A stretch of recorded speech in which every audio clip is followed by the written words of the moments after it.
Good morning, good evening, good afternoon. As long as it's all good, we want to welcome you to the House That Happens.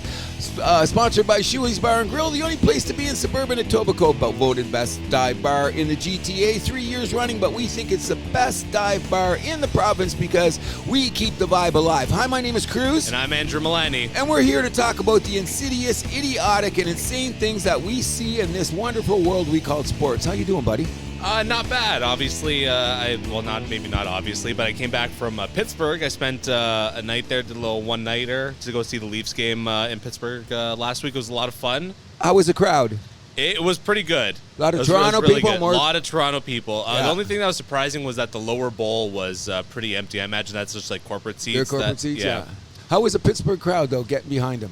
Oh, they were fantastic. Yeah? Yeah, there was like kids in there like taking off their tarps, swinging the shirts around. Oh, yeah. My brother was joking around. It was like being in Oshawa. Yeah, That's pretty interesting. I got to get on the road. I've been to Detroit, but I haven't been out on the road like that. I heard it's a lot of fun when you bring the boys down because I witnessed a bit of that last night because I went to the Raptor game, and I was pleasantly or surprisingly how many Knick fans were in the house. Yeah, including our boy Spike Lee. Yeah, when I went to go see the Raptors a few years ago against the Knicks, there were a lot of Knicks fans. It's close by, makes sense. Yeah, it goes that way. And they have a huge fan base. Let's be real. Major league. That's what I always say. We'll talk about this later in New York's place in this tournament, this joke thing called the in-season tournament. But speaking about the Raptor game last night, it would be remiss of me not to shout out to 8-year-old Gabriel, who is an aspiring basketball player. I seen his videos. He was excited. It was his very first Raptor game. Oh, very cool. And not only that, for an 8-year-old, he was very engaged in the game. The only advice I gave him, and his mother showed me videos of him shooting. The kid can shoot already for 8 years old. I just looked at him and I said, "You like Steph Curry, don't you?" And he goes, "Yeah." And I said, "Don't be Steph Curry. You be the first Gabriel." And his mother thought that was amazing advice. Be yourself. You can be nobody else kind of deal. You know what I mean? Absolutely. I just want to shout out a few people that I went on the trip with. Yeah. So it's Julian, Maria, Andrew, Nick, Christian, Adam, Lucas, and, of course, my brother Steven. How you doing, Steven? Together. And then at the game, so funny enough, beside us, there was a bunch of Leaf fans, and they just happened to be from Woodbridge. Oh, you're kidding me. Yeah. So George Beret showing you out. David Bure, Adelio Feline, and Mark Feline all had a great time with them at the game. We're looking at some concepts for Leaf jerseys that we thought were really cool. Okay. Had a good time meeting those guys. I probably hate them all. I just want to ask you one question because I'm starting to believe this now. You went all the way to Pittsburgh. You live in Woodbridge. Yeah. You meet a bunch of people from Woodbridge. So that's how it goes. I know that. So they inject you with Maple Leafs and tell you to vote Liberal, right? Is that how it is? Maybe not so much the Liberal Party. Not anymore. But yeah. But back in the day. Big shout out to Woodbridge, though. That's hockey country if we've ever heard it. And I also just wanted to say, so we stopped off. I don't know if you've heard of Primanti Brothers. It's like kind of like a chain restaurant known for kind of like deli-style sandwiches in West Pennsylvania. Oh, really? Fantastic. They give you like a pickle the size like... Wow. Like bigger than your fist, basically. Wow. Good eating. I got a picture with my brother with it. Also want to mention, so Pittsburgh, very clean, very nice city. I hear that. Although on the way there, a ton of roadkill. Oh, really? A ton of, like once that you makes me sad. Once you crossed into like Western New York and Buffalo, it was just like another world. Because of the highway, people don't realize there's a lot of... once you get off the main highways, there's a lot of forest hills going towards that way. I mean, if you go northern Ontario, it's like that too, but you don't see... No, because usually you have somebody cleaning it up a little bit quicker than we obviously do. I did something really I thought was different yesterday. Oh, I just want to say a couple more things. Okay. So, also, people there respect the passing lane. Ontario, I love that. Amazing. It's not like it's every 2 That's seconds. America. That's America. It's not like here where there's also OPP officers like every 2 seconds. There it's like state troopers. Like I think I saw like 4 the entire time along the highway, which was nice. So what'd you cruise, about 120? Yeah, that would be about there. Yeah. Sometimes a little more, sometimes a little less. Maybe, I won't say. That's it. And then post-game chirps at the Penguins game. They brought them all out. Oh, did they? We heard 67 and wait, that was it. But it's okay. Pittsburgh's a football town. Oh, it is too. But they still shout out to the guys behind us that said Mike Tomlin could win Coach of the Year anytime he wanted to. I'm still not sure what that means, but that's diehards. Yeah, exactly. That's diehard. So yeah, I'm glad you had a great trip. I got to go down there. One last thing. So there's obviously the dispensers there for ketchup and mustard. Oh, yeah. Can you guess the third thing they had in the mayo? No. Really? No, it wasn't mayo. Okay, what was it? Ranch dressing. Oh, I don't mind that. I can handle that. I'd rather that than mayo. But I was wondering, like, all they served there was like hot dogs, popcorn, and like the Bavarian pretzels. Like, why are you putting ranch on? I'm kind of silly like that. Sometimes I put bacon on my burger with ranch and cheese. Okay, that makes a little bit more sense. I can handle it. I don't do it all the time. Like ranch on a hot dog, that's a little suspicious. Or like on a Bavarian pretzel, Nah. But one of the things I did yesterday, and I caught my wife off guard, and I'm not going to be pumping myself up, but if anybody else sees this out here, I went up yesterday. I had to walk my dog. The weather was horrible, but I had to get him out there. Yeah. And I got up to my local plaza, and there's a guy, I would say he was in his 40s. He had one slip on and no other shoe. Oh, I'm talking in this weather. Oh, poor guy. Oh, yeah. I don't know, but it's just that at this point in time, the wife and I have been putting stuff together because we want to give shit to people. Because, like, a lot of people saying it's cold. Do you have any extra clothes and blah, blah, blah. So I came home and said to the wife, jump in the car. We got something to do. I had a pair of boots. I was waterproof boots I'm never going to wear again. Right. A jacket, a couple of shirts. And I tracked the guy down behind the mall trying to get two pairs of pants on because he was just a mess. And when I jumped out of the car to give him the stuff, I just want to say this. I slipped him a 22. He had another one. He was worried about people robbing. I said, put the money in your pocket. Buddy, you can't be out here with no shoes. Everybody else was dissing the guy. Get him away. Get him away. He's this and that. But come on, there's got to be a little humanity here. The only reason I'm telling this story is because when I gave him all that, he asked for one thing. What's that? Can you give me a hug? Aw. Blew me away. And I gave him a big hug. I don't know who the guy is. That's I hope you're running me. And again, I just had to say that because if you give to somebody, obviously the guy appreciated. So everybody that's listening to The House That Happens, it doesn't take too much to make somebody that has a little less than you happy. And we should do it all year round, but the Christmas season's coming, so remember, there's a lot of people out there that have less than we do. Keep that in mind. You know what I mean? Absolutely. However, we're going to get started. I just wanted to... It's a lot of weird things happen this week in sports, buddy. You could say that. Okay, so we're not going to try to... yes, we are. We're going to skirt around the issues a bit, but my thing is, how do you report things sometimes? Okay. Some of these things have been very difficult to report. Okay, so let's just start with the first one, which I think is wrong. We'll get to the big one in the end, but 3 incidents happened, and I'm saying here at The House That Happens, and we're sports people, and people are talking about them around the bar and the hot stoves and stuff. And the first thing we're going to talk about is how you treat somebody when we don't have the evidence. And I want to bring up the Josh Gibney thing and Malika Andrews for a second, because I wouldn't have handled it the way that she did. You know what I'm saying? Right. Now, she was defended by some and ostracized by others, but I don't think it's fair that you have an innuendo and then you take the innuendo and try to move it into fact mode. You know what I'm saying? Like, we don't have all the evidence, right? Right. Yeah, that's usually dangerous territory. That's what I'm saying. So could even lead to a lawsuit. That's what I'm thinking, and you got good lawyer skills. You can help them out. I'm just going to say this. I'm not so sure about that. Can I say this? And I told the crew I was with last night, shout out to BOH, Kevin Pick, and my son. Pick got the tickets. It was great. One of the things we were trying to say is the situation with Josh Gibney could have happened to any of us. In context of what the allegations are, how the situation unfolded, and then to have someone come on and basically want to take the guy's career away because we don't know if he made a mistake. It was all consensual. Right. That's all we know. But how do you report that? It's difficult.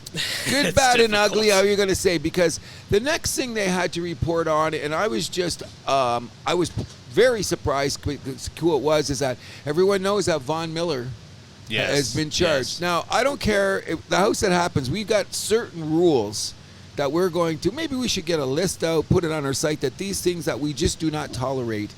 And one of them is anything you do against a woman is anything. Pregnant woman, nonetheless. That's double down on it. Like, On my worst day, when my wife drives me crazy, she's pushy, she's busy, and she's stubborn, the last thing I ever think about is giving her a Tyson. Come on. Sure. I'll go walk the dog. Guys out there like Von Miller, and I had huge respect for Von Miller. Yeah, he was one of the, like, honestly, one of the last guys in football you would think would do Oh, that. I told my wife, said, what about this guy? He said he's a pillar in the community from his days at Texas A&M to now. His community service alone. I think he was nominated one year for the Walter Payton. I'm not sure. I believe you're right. He was nominated. When he was with Denver. With Denver, yeah. He didn't win it, but he was nominated for it because the things that he gave back to the community and the children. Yeah. That's the really good, that's the great thing about it. So when you hear a man of this ilk suddenly get involved in this situation, how do you report it? Well, I mean, you got to start just with the facts, right? I mean, Facts is he got charged. He had to turn himself in, so we'll deal with that.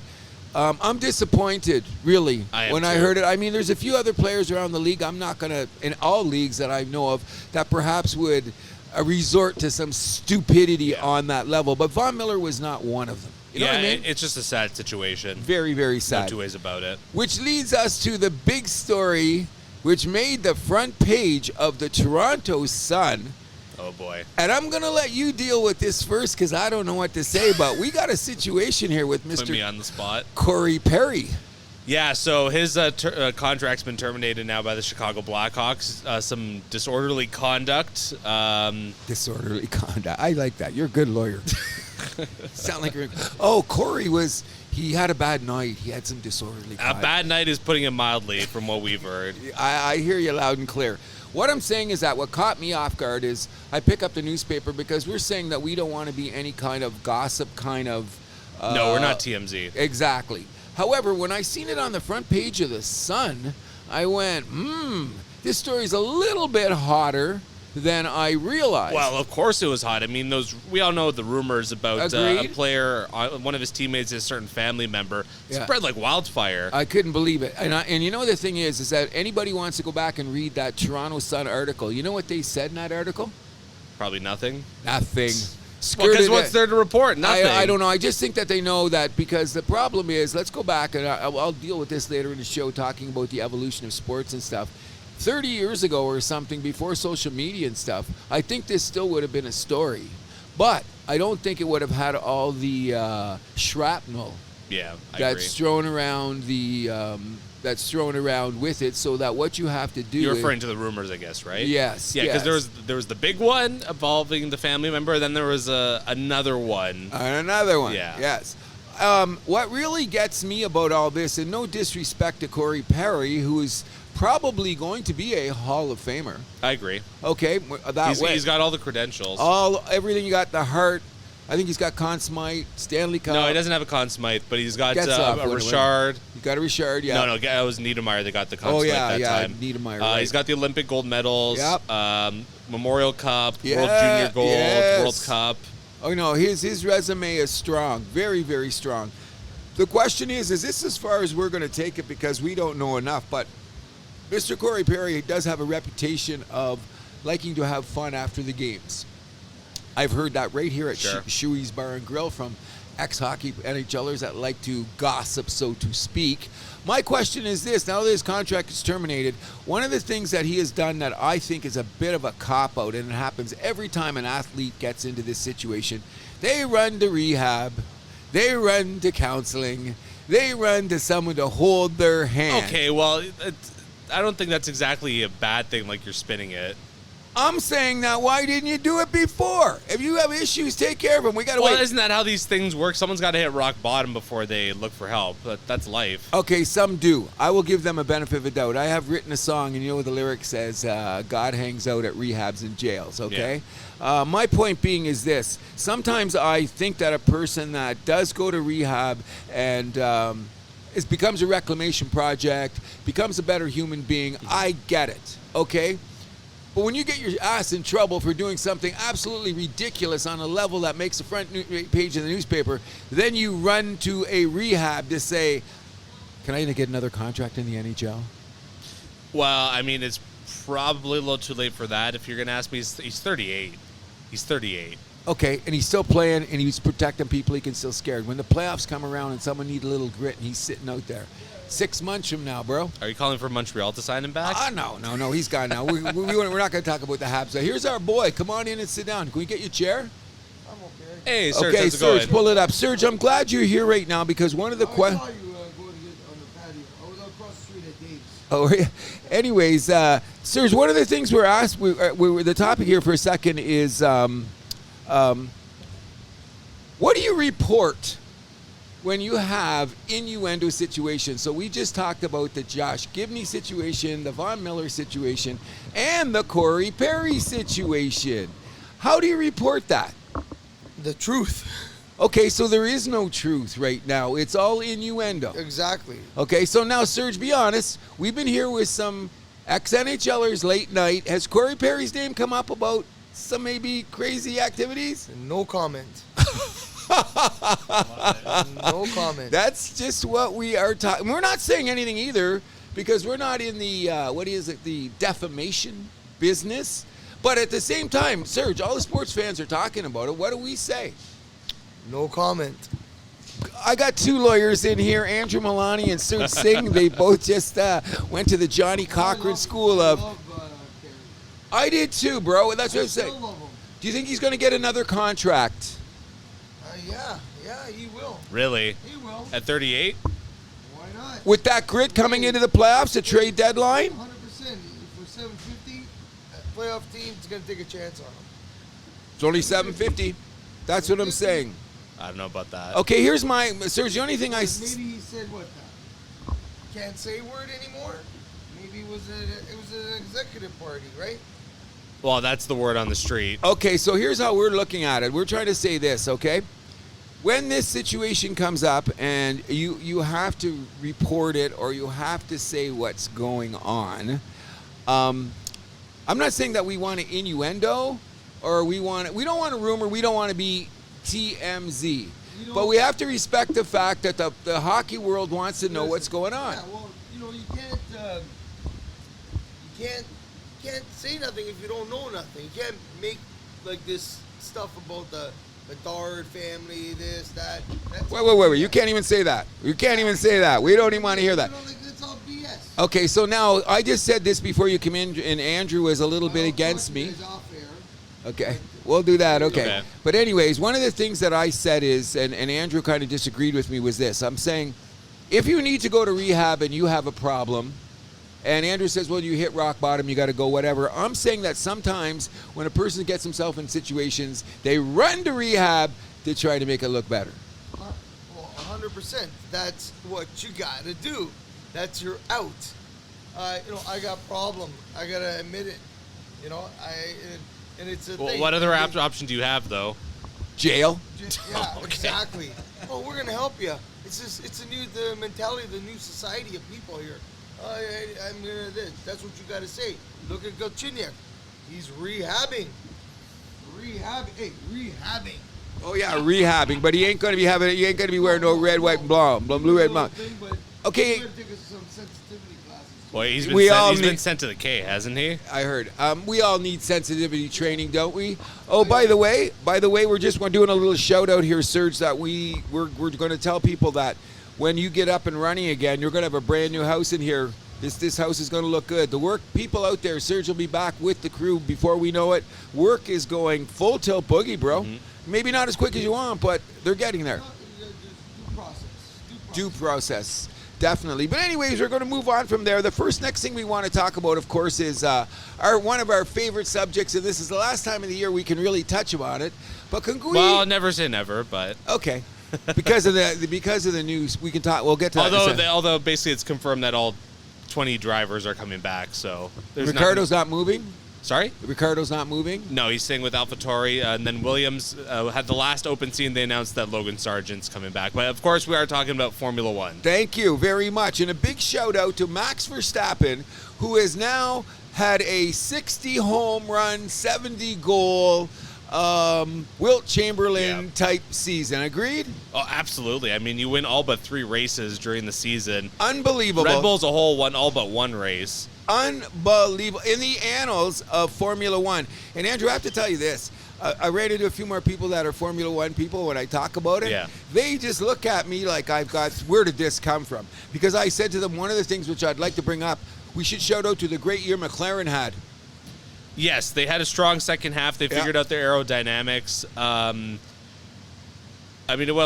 Mercedes ends up finishing number 2, Ferrari 3, Aston Martin grabs number 5. But one thing I want to talk about how disappointing Alpine was this year. The only team they seemed to be fighting with was themselves. Yes, agreed. Why do you think that happens? Like, I would like to know the minutia in the room when these Formula One guys, things start failing.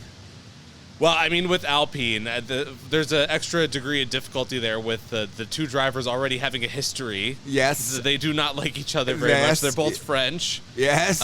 Which is certainly probably doesn't make things... Well, I mean, whatever. You're countrymen, you don't get along. That's usually not going to end well. And not only that, they had some... they had some problems with their car, too, right?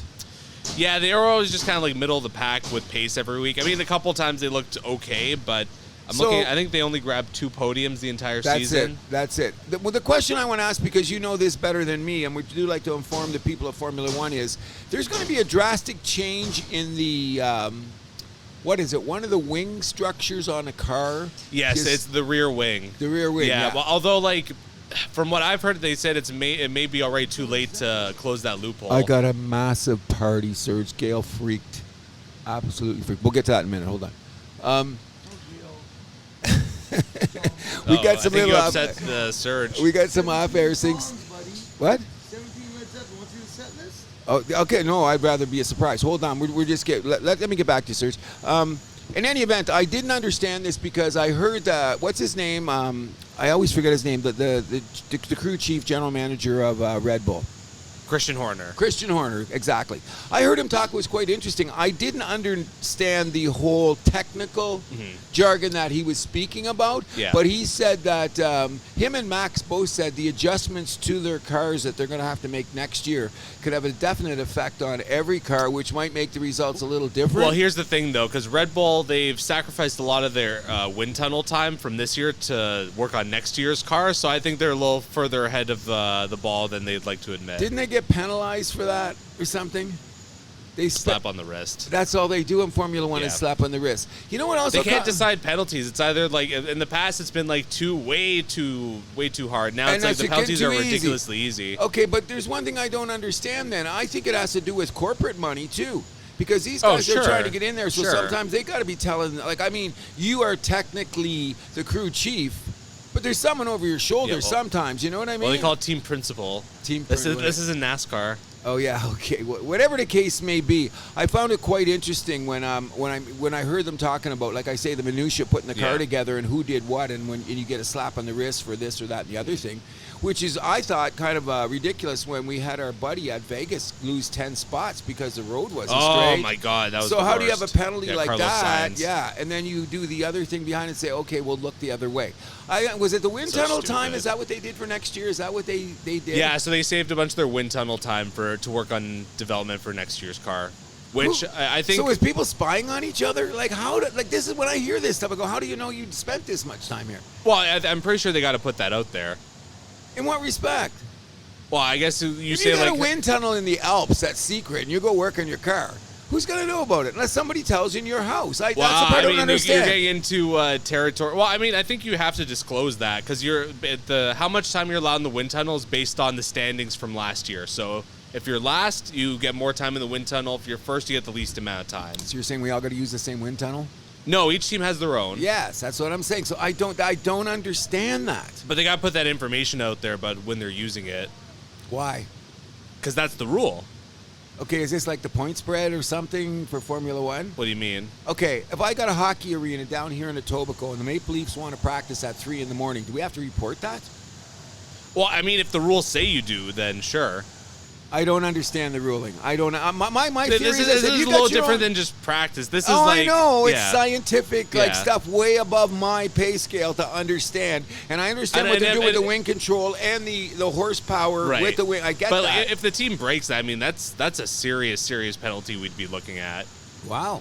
It's something I learned new about Formula One. I didn't understand when Horner was talking about it. I imagine F1 probably is their own way to track all that. They have to. They have to. Satellites and drones. Just put a little chip in there. You're good. Oh, whatever the case may be. But anyway, a big shout out to Max Verstappen for the year he had. And right now, when we have our... I know. And I'm getting a lot of great feedback from Serge tonight because if people want to know what's happening, I have 4 grandchildren tonight at my house, and we have promised them something set up by my sister, a big Christmas gala. And Serge is being a little grinchy about it, don't you think? Is that how I would... Come on, Serge, you can't let down the kids. Yeah, that's any other time. I am a kid. See? Hey, John Bonham's son. You just sing Bloodlines today. I love that attitude. And bro, you know me. The kids would understand. Oh, yeah. I don't know about that either. But let me put it this way. When I did bring it up, oh, I know. Crazy ass. That guy's amazing. He's amazing. Yeah. Anyways, this isn't the most compelling for our listeners, I don't think. Okay. Anyways, we'll let you know, Nail. And dear, I'm telling you, I'm turning. We shouldn't play that. We might get copyright slapped if we. There you go. Any event, dear, if you are listening to the podcast today, I told Serge that I'm going to go to the Christmas party, and you know it's killing me. But you know when your wife, you say something to your wife and all the kids around and she gives you a look, you don't have a wife yet. When you say, dear, I was thinking, and that dart comes out of your eye, and if you don't move, you're ruined. Get hit, yeah. You know what I mean? But anyway, let's move on here. I just wanted to say for Formula One, so that was the last race for AlphaTauri and Alfa Romeo, at least under those names. Yeah, because I heard new sponsorships, right? Well, AlphaTauri, they're going to be called Racing Bulls next year. Stop Which it. the ironic thing is, Red Bull, it's one bull, but they have 2 in the logo. Racing Bulls, multiple, but it's only 1 bull in the logo, which is just kind of funny. You know what caught me off guard, too? They won the race. They won the thing. Red Bull. You know what their winnings were?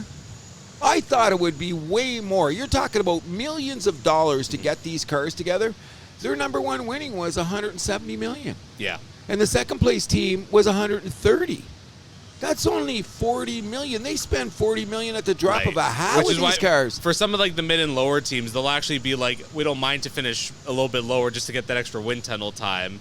Oh, I got you. The politics of sports never goes away. And then also Alfa Romeo, they're going to be known as Sauber for the next 2 years. What's that? Alfa Romeo is going to be known as Sauber for the next 2 years. I never even heard of that. Sauber. Well, technically they are a Sauber team, but Alfa Romeo just bought the naming rights. Oh, okay. And then they're Audi's getting ready to take over, but they don't want the constructor to be known as Audi Ferrari. That would just be be too weird. I got you. In any event, at our year-end show, my front runner for Athlete of the Year is my boy, Max Verstappen. Congratulations on a great season, buddy. I won't disagree with that. So we're going to go on to the next thing that's been buzzing around the city right now. And it hasn't stopped. It's taken on a life of its own. Oh, and what Twitter is a buzz, or X is a buzz. Okay. Excuse me. And where were we going with this, sir? Shohei Ohtani. Okay, now, we're all Blue Jay fans here. Serge, we're going to ask you one question before you go. Would you break the bank to bring Ohtani to Toronto? Serge, would you break the bank? Would you break the bank to bring Ohtani to Toronto? Yes. He says yes. Yes, I would. Okay, so now we were talking about this last week, so we're not going to... We got Rogers, bro. That's why I say blow everybody out of the water. Money. That's what I'm saying. So anyways, if people out there listening and aren't paying attention, in which you were, because you can't go to any sports thing about the Blue Jays or any social media stuff, and the rumors are running rampant about a lot of things going down. The 2 guys that really get my attention is Jeff Passan and Ken Rosenthal. Yes. When they say some stuff, I go, really? They have both said that they expect the biggest moves in the offseason between now and spring training will be made by the Toronto Blue Jays. I mean, I'm a little skeptical when I hear that talk. Why? It could just be, we know how it is in Toronto. We're getting used to bring the price up of these guys. It's happened before. It'll happen again. Okay, so now word around the campfire is that Ohtani is not necessarily pro-American. Well, sure, because he's Japanese. Okay, so he says, I could play in a Canadian country. He's been here in Toronto. I mean, but wasn't He's a big seen the thing. diversity of the city. The money they'll make from all those empty seats Thank you. Yeah, but I mean, yes, Toronto the doesn't. community. Yeah, that's what I'm saying. They're just gonna buy. Every game will be sold out. Toronto doesn't have a strong Japanese community though, which I heard was big for him. I know, but they have a great Asian community. I get that, but it's I more mean, Chinese and Korean here. Okay, but I would At under. the end of the day, trust me, they go. And the Japanese community, there is a big Japanese community here. You just don't know it. 'Cause Fair enough. They're low key. That's what I'm saying. I've heard that too because the Chinatown is so prominent in Toronto that we forget about the Japanese community, and like you say, the Korean community. Koreatown's pretty big here too. It's pretty good too. My point is this. I'm going to say, we're going to redo this Blue Jay thing. Let's do it properly. So I've been arguing with some people offline there. So here's what I'm saying. The rumors are flying everywhere, okay? San Diego wants to dump some stuff. Yes, including 1-1 Soto. Oh, so we're going to get to that, okay? So my point is this.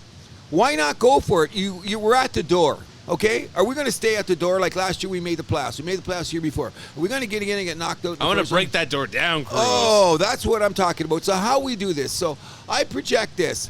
Somebody's got to say this sooner or later. Is this Bo's team or is this Vlad's team? It's got to be Bo's team. Okay, thank you very much. That being said, how come the Chicago Cubs have kicked the tires on Bo to get in a trade deal To move him to third base? to move him to third base? Now, you don't think Bo has heard this rumor? Of course he has. Okay, so why can't he take his ass and move it over to second base or third base? Because everybody's telling him you're not really a shortstop. So if it's his team, is he going to think, well, it's my team, I'm going to stay at short? That's what I would think. Really? Yeah, So 'cause- his ego should keep him at there? That's what I think, yeah. Okay, Vladdy had trouble at third base. Remember Vladdy came up at third base? Sure. Okay. That was a disaster. Okay, so we put him at first. It worked out well, right? Yeah. Okay, so I'm saying this. But the problem is Bo isn't, like, bad enough at shortstop where you're like, buddy, you have to move. No, I'm not saying that. But if we can pull in a guy that could play better than him, and he plays I don't at short, disagree with that, but I think tighten up our defense. I think egos are going to get in the way here. What's that? I think egos are going to get in the Okay, way. if egos are going to get in the way here, then let's make the trades. So I propose this trade right now. If Shapiro and Atkins are going there, I will take Alex Manoah. Alec Manoah. Whatever. I'll take Mr. Manoah and his bloody Vlad, and I will trade them to the San Diego Padres for our good buddy Juan Soto. Oh, and booster outfield. Not only that, it would be a good power in the lineup because we lost a lot of juice last year. Is he right-handed? I think he's switch hitting. I'm not really sure. Soto? Okay. Okay, but in any event, the bottom line is this.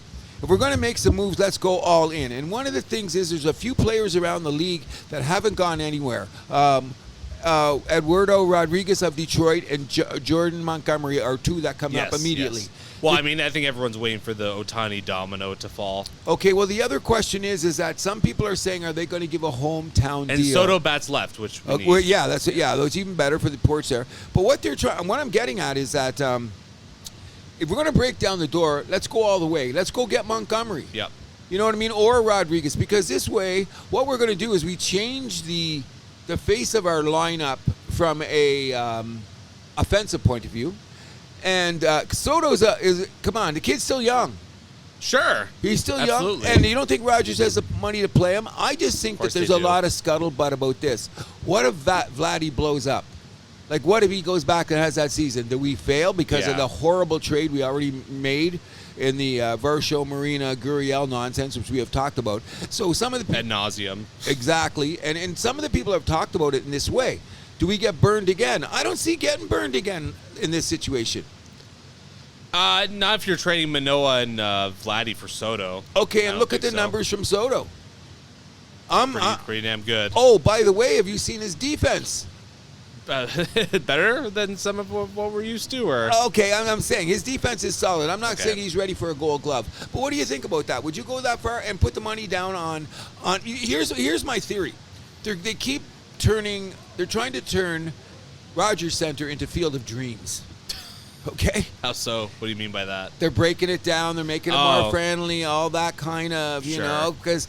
Well, let's talk about it. The dome was a mistake for whoever Wasn't started. built for baseball. Wasn't built for football. Wasn't built for concerts. But it looked good in that retractable roof. Yeah, exactly. Okay, so now that we're here, what is it? Almost 40 years later, or 30 some years later? Getting close to 40 years. Getting close to 40 years later. They're trying to make an exclusive ballpark, which I hear will be better because then they can put in some stuff to set it up for concerts better, which is another story. We don't really care. But the bottom line, if you're putting all this money in to change the fan experience and make you more wanting to go to the Jays game, why don't we fix the product on the field to go with it? That should be A1 on the list. Don't you agree? Yeah. What would you do? Would you want it? Well, how would you restructure the team? Anything I'm saying do you think is ridiculous? Well, you definitely need that left-handed power bat in the outfield. That's number one on my wish list for sure. Okay, so we got Soto, but then they say, well, we give up Vladdy. Well, if you do that, then you need to think about who's playing first base. Oh, we got a ton of guys. We'll get Ohtani to play first base, okay? I thought he was going to be DH, but doesn't matter. We'll get him to play a little first. I'd want someone that's a little bit more defensively responsible at first base. Agreed. Just kind of clean it up there. So are we going to lose Chapman or not? That's the big question. I don't have an answer for you there. I every time I turn on MLB Network or I hear these so-called insiders, every day the story's different about Chapman. And the thing is, he's not...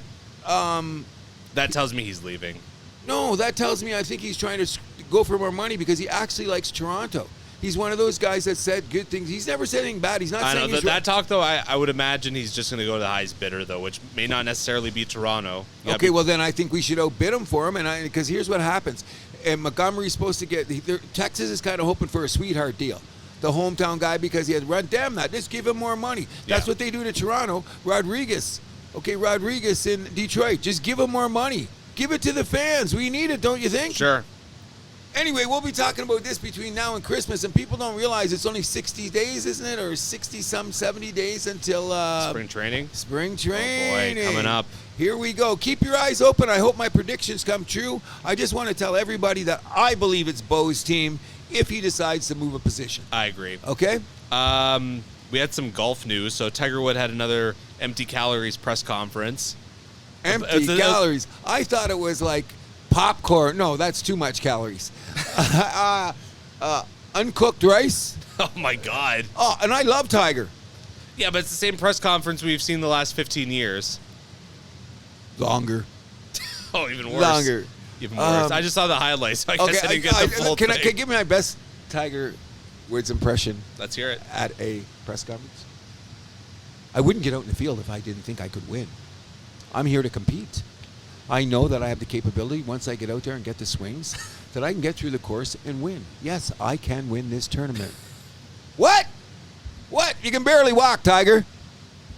I mean, is he going to get the John Daly exemption? You drive him around in a cart from hole to hole? No, come on. And you know what's really bizarre about this? He caddies for his kid. So he Okay. has to walk the course. Oh, does he actually? Yes, and those kids play, when they play in those junior tournaments, it's like a minor league, but your caddy has to carry the bag. And you see the pictures, haven't you? That's true, I have. It's hilarious. You see Tiger carrying the bag and Charlie walking down with the Tiger strut. They walk the same. Of course. You know like what I father, mean? like son. Exactly. In any event, the Hero Championship's on. I don't want to know nothing about it right now because I got on PVR. And besides, I'm hoping to watch some before the grandchildren take over. This will be the grandchildren taking over. But we got to talk about John Rahm. That's where we're going to. Where is this LIV PGA thing at right now, do you believe? So that's what I wanted to ask you, because I know you're more dialed in with golf than I am. Because they had that big announcement, was at the U.S. Open? Yeah. Or no, at the Canadian Yeah, it was at the Canadian Open. Yes, yeah. About like LIV and PGA holding hands and singing Kumbaya and coming together, peace on earth, all this. But like, I still don't know what's happening. Is LIV still a thing? Like, what's going on? Okay, I'm not sure, but let's put it this way. Rory has toned back on his rhetoric. Justin Thomas. Well, sure, they joined forces, so like. Okay, they're supposed to be cool, but let's put it this way. The rumor is they're going to offer John Rahm $600 million to join LIV. Now, $600 million, it sounds like an exaggeration, but if he gets 4, I'm still taking it. Well, I don't think it is an exaggeration, given what some of these guys were being paid to jump ship. Agreed. So now, is this just saying that the Saudi money is so large that the PGA can't get at him? Yes. Yes. Here's the deal. Did I say yes? Yes. Okay, and I'm with you. The crazy thing is that Rahm's won the Masters and he's won the U.S. US Open. Open too, yeah. So his exemption level for the next 10 years is like, who cares? I'll take the 400 or take the Exactly. 6 money. So what does it matter? Same with Dustin. I just want to shout out to the few people on the air out there, especially a guy in the Golf Channel, Nobly, our buddy Brian Hayes on Overdrive have all said this. It's hard to watch live tournaments. Yeah, I've tried watching it a couple times. It's not like PGA. No, and not only that, and it's more of a, which is nothing wrong, because when we go out to golf, it's like country club golfing. Yeah, Correct? fine, but I'm not watching golf to watch you and me. I want to watch like the best The of the best. highest competition that I can watch in the world is what I want to see. That's what that happens is all about. And Liv is not giving that to us, bro. It's NASCAR to Formula One. You know? Thank you. What a great analogy. And you know what? We're going to get in trouble for dissing NASCAR, eventually. From who? Nobody. Actually, a bunch of NASCAR stuff in Pennsylvania, which surprised huge me. country. They're there because I thought, yeah, but Pocono, the race to that's Pocono, true. all that. Yeah. I do like that. Is actually a fantastic track. But yeah, that's what I'm saying. So they have it there, and those good old boys are racing on those dirt roads in the back hills there, where the roadkill comes from. You know what I'm saying? So, but in any event, what I'm thinking is this: is to me. What I've been doing too is I'm such a golf freak. There's this thing called the DP tournament in Europe. Okay. And it's like the cousins of the PGA. And if you play in that, you can't play in the LIV tournaments. And a lot of guys have been going there because they don't have to fly to North America.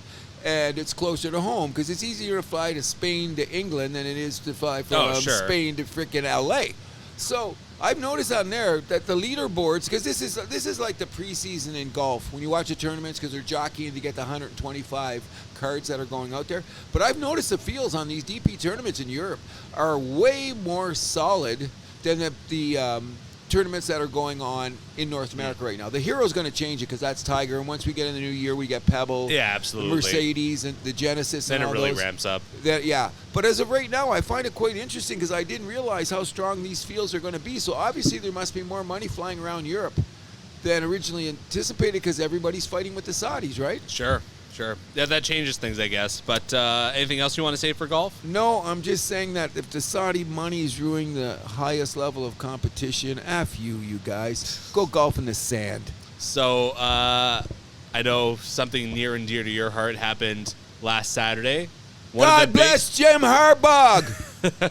That's all. And all you haters out there, I hate you. So boy, really just throwing it out there. Oh, you're damn right, man. For those not in the know, Michigan, Ohio State, one of the big games in college football, maybe the biggest of the year. Oh, by the way, did you notice what I'm rocking today? Michigan Wolverines. Thank you. Let the fans know. The three bigs of my life, everybody knows. Habs Lions and my beloved Wolverines. I think this is much ado about nothing now. This whole Jim Harbaugh game. The suspension? Yeah, because here's what happened. How many? It was 3 games, right? Yeah, he'll be back now. He's good. We have to win tonight. If we lose tonight, our season's done. Oh, but it's against Iowa. You guys should smack them. Is it a night game? Yeah, it's a night game. National TV. Okay, I might flip back and forth between the Leafs game and that tonight. No, I'll be PVNR and remember the Christmas stuff. Oh, I'm saying me. I'll be flipping back and forth. That's what I'm saying. I'm putting a lot on the line for the grandchildren tonight. But I do have a PVR. In any event, my thing is this. Make sure they know what you sacrificed. Oh, my oldest guy does. Big shout out to Andreas. He knows what's going on. Big Raptor fan at already 12 years old.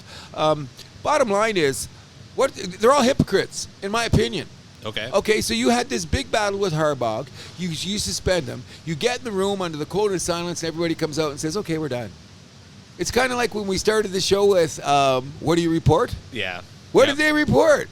Absolutely nothing, sir. They gave him a Formula One slap on the wrist. Is that what they did? Good on Michigan, though, for winning those final 3 games. Oh, kudos, but we got the team. What I'm saying is that everybody bashed us, especially people in the press. Well, people love to bash Michigan. We've talked about that. Oh, yeah, in a but big no one way. bashes the beloved Ohio State University. You know what? I can't even say Buckeye. Screw them. I hope they don't even make it. Anyways. Worst mascot ever, too, for the Buckeyes. Come on. Morris or whatever. This is ridiculous. I don't even like their color motif. You know, I don't like nothing about those guys. But my point being is there is so much money that comes into your conference when you do get into the playoffs. And that money seeps down to every college in the conference. Yeah. So they're not going to bite the hand that feeds. No, you can't. You go, so this is a dog and pony show to me. Okay, obviously something went on, but a lot of the old school guys that are doing sports from 40 years back, like watching college football, like the Gary Danielsons and those guys, they're saying if they tried to catch everybody that was pulling his shenanigans, Be a long list. longer than people realize. So we're not going to continue anymore. It's going to be we're going to have the playoffs decided already, and I think we should take a look at it. Michigan's number 2 in the country. Yes, they are. But the other game that you should be thinking about watching tonight if you're college football fans, because I am very interested to see what happens if Alabama beats Georgia and Florida State happens to lose. Who's Florida State playing? Oh, nobody. North Carolina, I believe. Oh, yeah, because they're ACC. They They're should ACC, smash. yeah, they should do it. But I mean, the games have to be played. Yeah. I'm saying that I wouldn't mind if Florida State, and I'm not an Alabama guy. Not an Alabama guy. Nick Saban, you're a wonderful human being. Sure. But, and nothing good comes after but. In any event, I would like to see a couple of teams lose today. I shouldn't say that. Okay, I want everyone to win. I want to jinx myself. Okay, I'll just say. But you know what I'm getting? Everyone's a winner. Everyone's a winner, baby. And you know, take it one step further is this next year when they go to 8 teams. I hope they don't go to 12 because that would just make it more mayhem. I thought they should have gone to 6 before they went to 8. Really? Yeah. I like. Or do you think the eight, the even? 8-4-2? Okay. That's Yeah. how it gets to it. I'll take it there. Fair enough. Because for all the years when I was your age, there was no player. There was no playoffs. It was just the one champion. Usually it was the Rose Bowl. That was the Yeah, championship game. or whatever, or the Sugar Bowl or the Orange Bowl, Yeah. one of the 3. And then they all got in a room, smoked some weed, drank some scotch, and said, "We're picking the Milani team." You know what I mean? It was just so weird. I like the way how it is. It I should like be it a now. tournament, Yes, yeah. It's the evolution of the game, which we should be going there. Good luck, Michigan. Good Go luck. blue tonight. I guess we'll take it on from one of your favorite teams to one of my favorite teams, the Toronto Maple Leafs, who, even though they're 7-2-1 in their last 10 games, Mediocre, only 4 regulation wins. Yeah, there you go. Right, took it Oh, right by out the my way, mouth. they have the same amount of regulation wins as who? The Montreal Canadiens, Oh, because the we Mon- keep tabs on the Habs. Montreal is 5 now. Yeah, I think, but I seen the. No, because the last I heard it's it, Seattle, Toronto, Montreal had 4, Toronto had 5 last I checked. Oh, is it? They got Yeah. one more. Okay, regulation wins. Now, when we started this season, what aspirations did we have for the Toronto Maple Leafs? Oh, I don't know. Maybe that silver piece of hardware. And what did you say about the Habs? Dead last in the division. Oh, I love you so much. Now, where are we at this point in time? Same pound of regulation wins. What's wrong with your team, bro? Well, one of us is in the playoffs, one of us isn't. Stop it. We ain't done yet. It's only December. It's just Thanksgiving Day. No, tell me what's Exactly. wrong Well, with your team. Leafs are I'll actually tell in you the what's top wrong 3 with you. spot in the division. Habs, the good thing is Ottawa sucks way worse than you this year. Well, they got games in hand, too, so they might be able Oh, to come that's back. true. 5 games in hand. That ain't nothing. That could change, right? Even though we're not, you know what? This is how much time we're giving Ottawa. Okay, we're done with them. What's going on in that team? That's a dumpster fire. Like, you put it with the gambling. They have a decent goal differential, though. They're only -1. Oh, and I do. And they play good hockey. It just seems that things fall apart. Like, look the other night against Florida. Yeah. They went back to 1978, the third period. But I think that's enough Ottawa talk. for Yeah, now. done. We're done. We're not Might be talking the about coach, which takes me to the Leafs, where I think, like, Sheldon Keefe, just once again, one of the most frustrating coaches I've ever seen. Really? What's his strength? Tactics about the way they play, their zone playing. When It's that not works, but like, it doesn't look like the guys are really bought into his system. No, because they're playing pond hockey every night. well, no. When the other team gets them into it, they get away with it. But I'm saying that's the Well, problem. if they don't, Then they lose. Exactly. Okay, but I'm saying, you know, when I was saying earlier in the year how we always found a guy at the top of the blue line to pick up for the defenseman, I've just found that some of the guys are trying to go out so fast that they're already going forward, so they're forgetting the responsibility of the one guy coming back kind of deal. You know what I mean? But I think his system is solid. It's okay. They're just not, the Leafs aren't producing. It's the guys on the ice. What is the coach supposed to do? Run across the ice and pull a Greg Popovich and say what's how going long on? has he been coach here for? 3 years. 4. It's a 4, This is 3 and a fourth half season. because he came in the middle of the season. So what's the They Larry fired. Bird rule? 5. I thought it was 4. I thought it was less. Okay, I would give him 5. Okay, so anyways. wouldn't. Okay, so now Call up John Gruden from the AHL, Really? the Marlies coach. Yeah, Well, that's how they got Keefe. They called him up from the Marlies. Is that how the system works? exactly. Well, because Gruden, he was an assistant with Boston last year, and he comes to Toronto. You don't do a lateral / minor step down move just because. Agreed. He's got that Leafs job eyed. Come on, let's be real. So you think he'll be the next coach? Yeah, hopefully sooner rather than later. Wow. I've never been a Keefe guy. I know that. I understand it, but like, I mean, his track record says, "Hey, we're What track record? one playoff win." Wow, It's his win. spectacular. Okay, and how many attempts? I don't know. I don't count that high. In any event, one thing I don't understand about the Toronto Maple Leafs is, And actually, so this is Keefe's 5th season technically. is it? Yeah, because he Team came in the have- 1920 season. Okay. Yeah, Oh yeah, because that's how long back they wouldn't back in. slit the throat. Let's Okay. just get it over with. In any event, I'm just saying this. I don't understand this.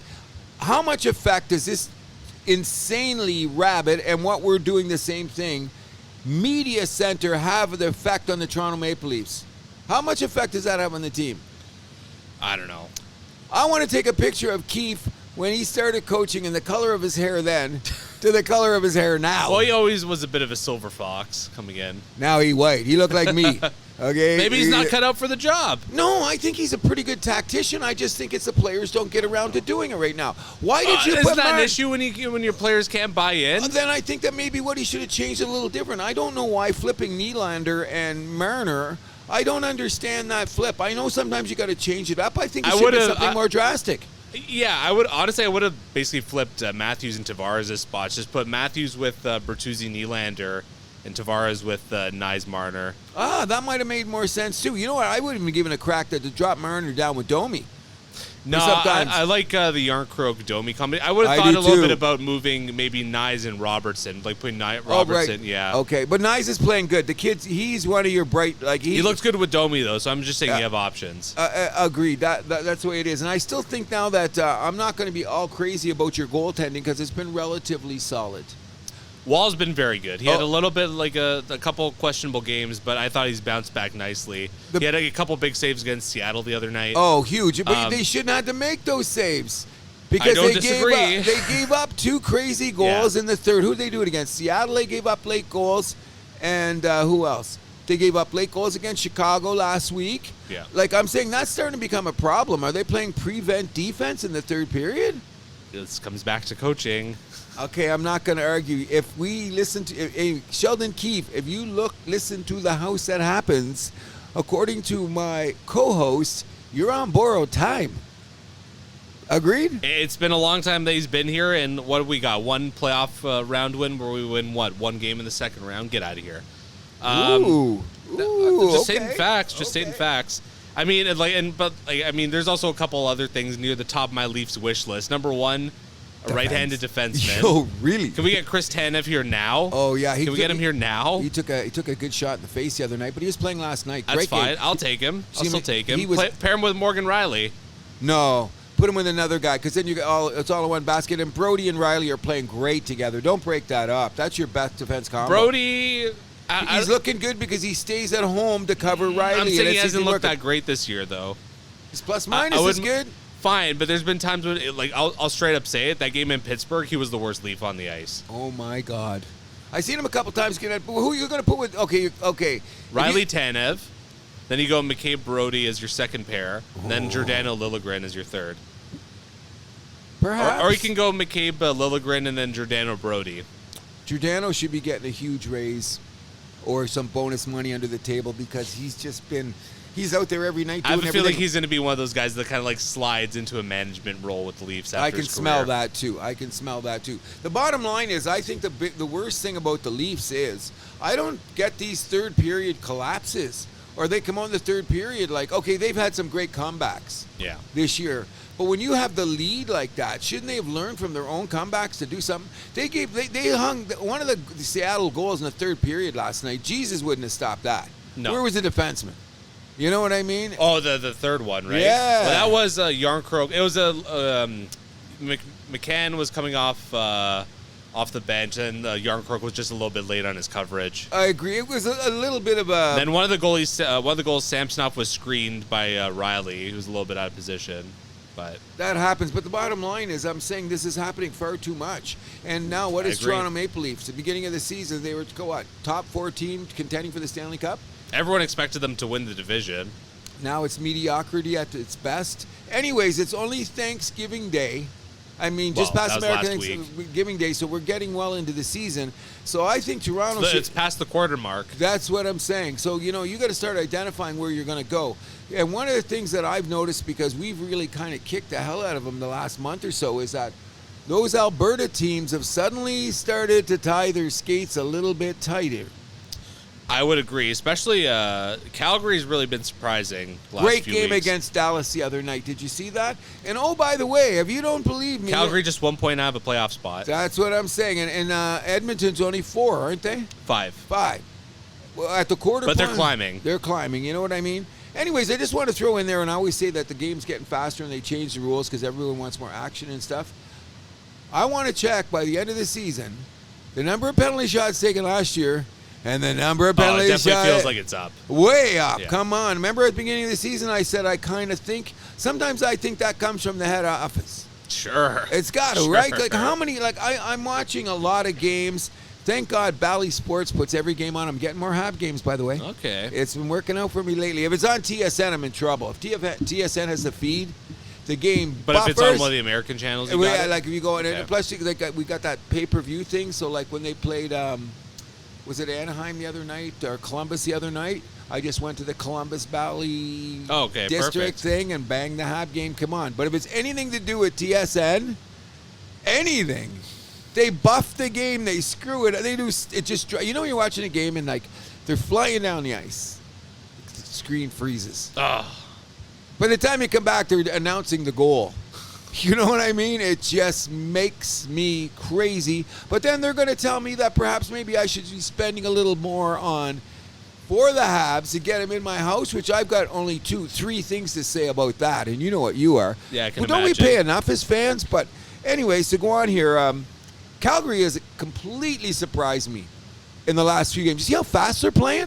yeah. I mean, it's about time. Like, this they is kind can of like fly. what we're expecting at the beginning of the season. Exactly, and I'm still saying that the Dallas Stars are one of the better teams in the West. Yeah. And that was a barn burner game. Great game, end to end. And you know what? Another thing, though, including your beloved Leafs and all of this analytic bullshit, shoot the puck on the power play. Please.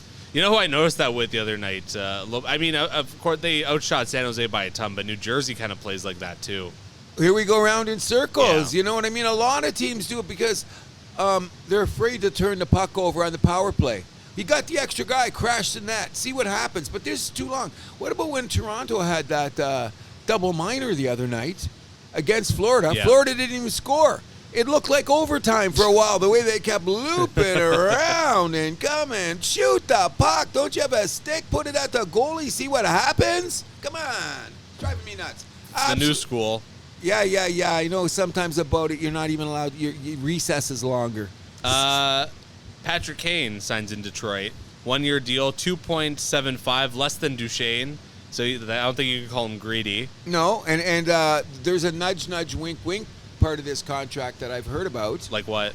If Detroit's not in a position to do something at the trade line, they're gonna trade him? They're going to move him to a contender. That's the scuttlebutt on the street, but we'll wait to see what happens. I think Yeah. that's kind of weird, don't you? I The mean, Red Wings have played above their weight this year so far. Like everybody's I waiting think for they'll them to be come back. fine. I don't think it's going to be an issue come the end of the season, but I think that the Red Wings are going to be in a position that they're going to want to keep him because they're going to contend.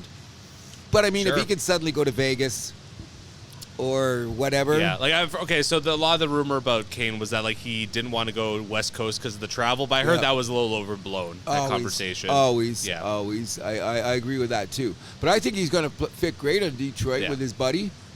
Larkin or No, DeBrincat. DeBrincat, yes. And Detroit's playing good hockey. Sure. Yeah, I don't in a know. wild card spot right now. I don't know all their defensemen by name, but they've got a pretty mobile group of young guys back there. Yeah. You know what I mean? Like good skating young guys. I think they could hit a little more because I think if they got it, like who's going to stick? Like I'm not saying that Detroit's anything like Toronto, but I think they could use a tad more toughness. I think so too. You know like, what I you look mean? at their lineup, it's like no one that's really gonna like blow you away in that regard. But they play their system is working. They play great hockey and their goaltending's holding up. So God bless. I'm wearing a Michigan shirt. Detroit, Michigan. Big shout out. Well, Alex Lyon, he's really been one to step up. He was a healthy scratch for like the first 15 games or so, and then, but ever since they put him in the lineup, he's looked like he's unstoppable. You can't take him out at this point. Oh, no, that. But when Detroit had their little slump there, he stepped in, and the resurgence seemed to be in line with his being put in the lineup. Yeah, because Ville Husso has been very, very up and down with that team. Reimer's been pretty good, but like I don't think you can depend on him as your starter. But he's definitely a good, like, if you got to play back-to-back and stuff, we're not. Reimer's got okay numbers. Sure. He's got okay numbers. We're not going to talk about the American team so much. We just want to be very happy that... I just want to say with Kane, though, apparently he was interested in signing with Dallas, but Dallas, the mutual interest just wasn't there, I guess, because of the hip surgery he's coming off. Exactly. And Dallas obviously has had a history of guys coming off hip surgery, so they're probably like, well, we like you, but just not right now. Yeah, well, he could be a landing spot at the trade deadline. We're not sure. At the other side, Dallas... Yeah, depending on how he plays. Would you say that Dallas, they're definitely... Are they top 3 in the West right now? I mean, no, at the end of the season, do you think they'll be in the top 3? Yeah, absolutely. So what are you saying the top 3? Dallas, L.A.? Vegas, yeah. Will be at the top 3? You don't think that... Maybe Colorado, but like I just don't trust them the way they're Colorado's so playing. up and down. But you know what I think it is? You know what? They kind of remind me of what the Lakers are doing, which we'll talk about when we get the basketball segment, in that they seem to be sandbagging a bit. Could be. You know what I mean? And waiting for the playoffs because they know the grind. They've been to the finals. They won the cup. You know what I'm saying? Whereas on the other hand, Vancouver's playing like, oh, gotta love Vancouver, don't you? They certainly look like the best Canadian team right now. No doubt question. in my mind.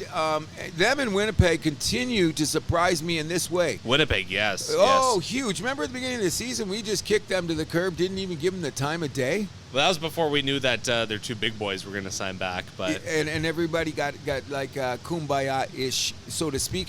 But Vancouver's lost a couple games, but I don't think they're slowing down. No, I don't think it's any reason for concern. Okay, panic. at this point in time, do you think that Quinn Hughes is both a Hart and a James Norris? I mean, he's definitely a contender for both. You can't deny You think that. that? Yeah. I think he is too. I like the way that Vancouver played hockey. They've won. What's their biggest loss? 2 losses in a row is their longest streak. 3 in a row now. Oh, they did? Yeah. Oh, yeah, 3 in a row? Well, you know. Still, I mean, even the best teams are going to lose 3 in a row at one point during the season. So, again, I'm not pushing the panic button. I was glad to see Detroit beat Boston the other night to give them a couple of game losing streak, those schmucks, you know what I mean? But we still got a lot of season to go. Yeah. And my main concern is this. Go ahead. Now, I was going to say, your boy Montembeault signed an extension in Montreal. I was just going to... Okay, you must have been reading my mind. Who's the other team with a 3-goalie system right now that they're just treading water? Detroit. Is it Detroit? Buffalo did, but they sent the kid down to the minors. Yeah, okay. So no, but there's somebody else, too. I think it's Anaheim or one of those loser teams. I've seen they had a 3. Sure. Okay. In any event, I'm just saying this. I've been saying on the air when we keep Habs in the tabs that Montembeault was our number 1. Let's start playing him on a regular basis. Primo looked horrible against Florida the other night.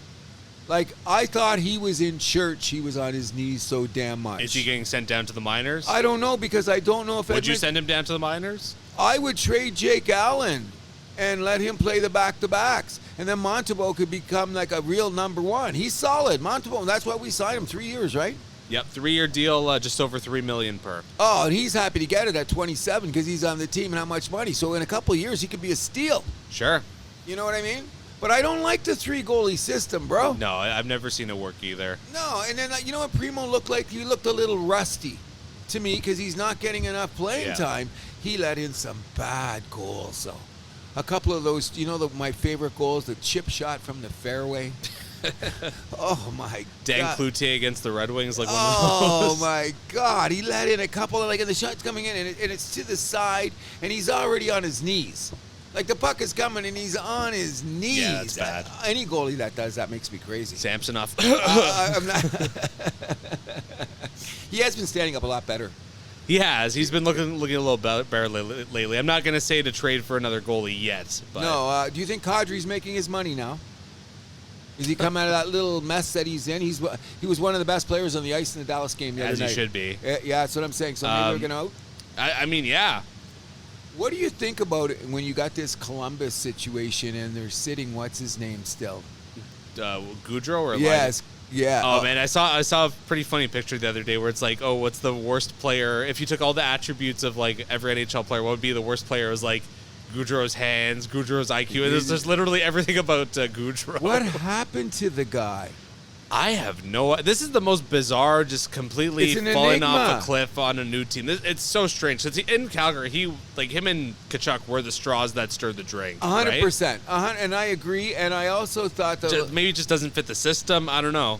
I thought Lalline leaving was Laine, whatever his name is. He seems to be a bit of a bitch, though. That's the problem with him. Yeah, he There's was always something wrong. Yeah. He's a bit of a bitch, but that guy has 40 goals. You look at him, that's a 40-goal scorer. He can't score 5. Yeah, I know. Like, it was a change of scenery I thought was better sometimes. You know what I mean? Look at Tkachuk. But I mean, you're also going from Winnipeg, which has been a pretty good organization, to Columbus. But What was Columbus's reputation?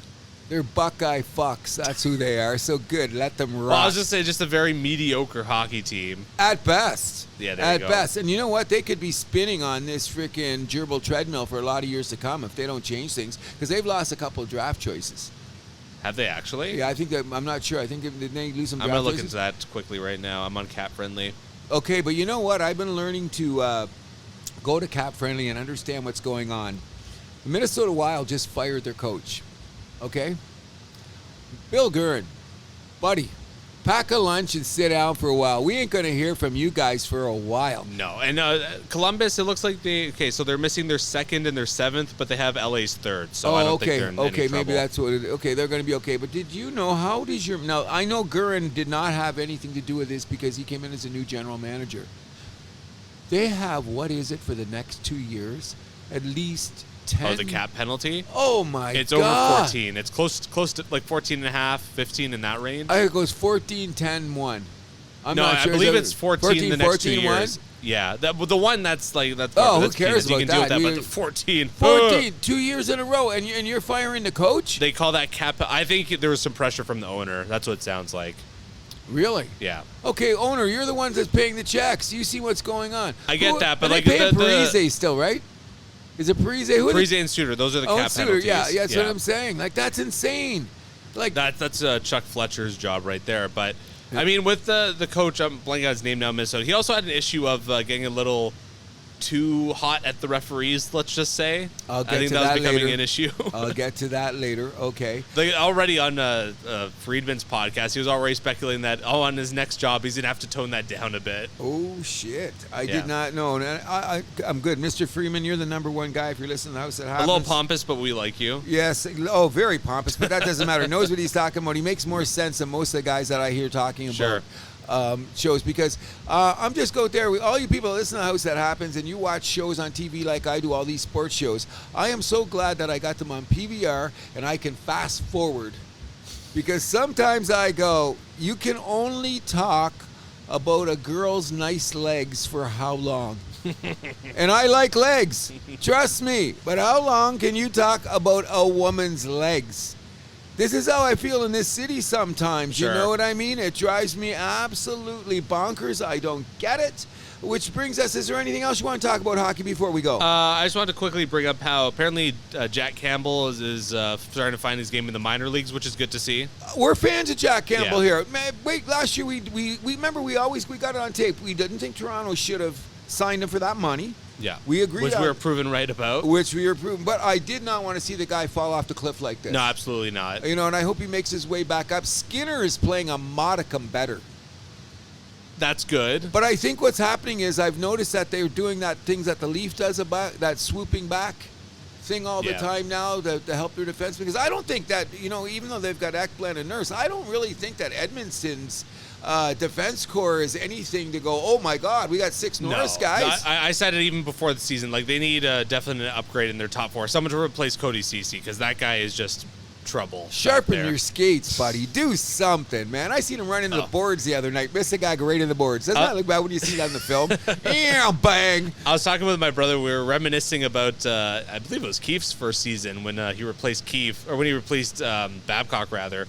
When we had Cody Ceci and Tyson Barrie on the back, and that was a rough year on defense. Yes, it was. But Tyson's not playing bad hockey now. I see some Nashville games. I'm like, that's the Barry I remember. Yeah, and he's like 5th on their depth chart, I think, isn't he? Something like that. But Yeah. he probably plays top power play just because of the offensive skill. Oh, yeah, I know. He's passing out. But I think he's only playing 13 minutes a night. But there's So, a play where, like, he had the puck at the blue line, just like, whoop, just let go, break away the other end. I'm like, yeah, that's Tyson That's Barry. Tyson for you. You know Even what, Colorado fans were kind of warning us Leaf fans about that before, so. Oh, well, that's I'm still saying I think Colorado might be in the hunt at the end, but we got lots of hockey to talk about for the rest of the year. Walk quickly, talk about Jacob Trouba. I know you have a thing or five to say. Thank you very much. Okay. I'm going to say that sometimes I think that these leagues are hypocritical, and I know you're going to disagree with me on this, but it goes back to when that incidental penalty that Gallagher got, and he went away for 4 minutes because that's the law of the land. The game was tied. We were in Vegas. We could have stole the win. They had a 4-minute power play at the end, and guess what? We got on the plane with nothing. Yeah. Okay, I accept that. So what has happened in the last week? What's his name? Ryan Fitzgerald? Okay. He got 2 games for slew footing. Yeah.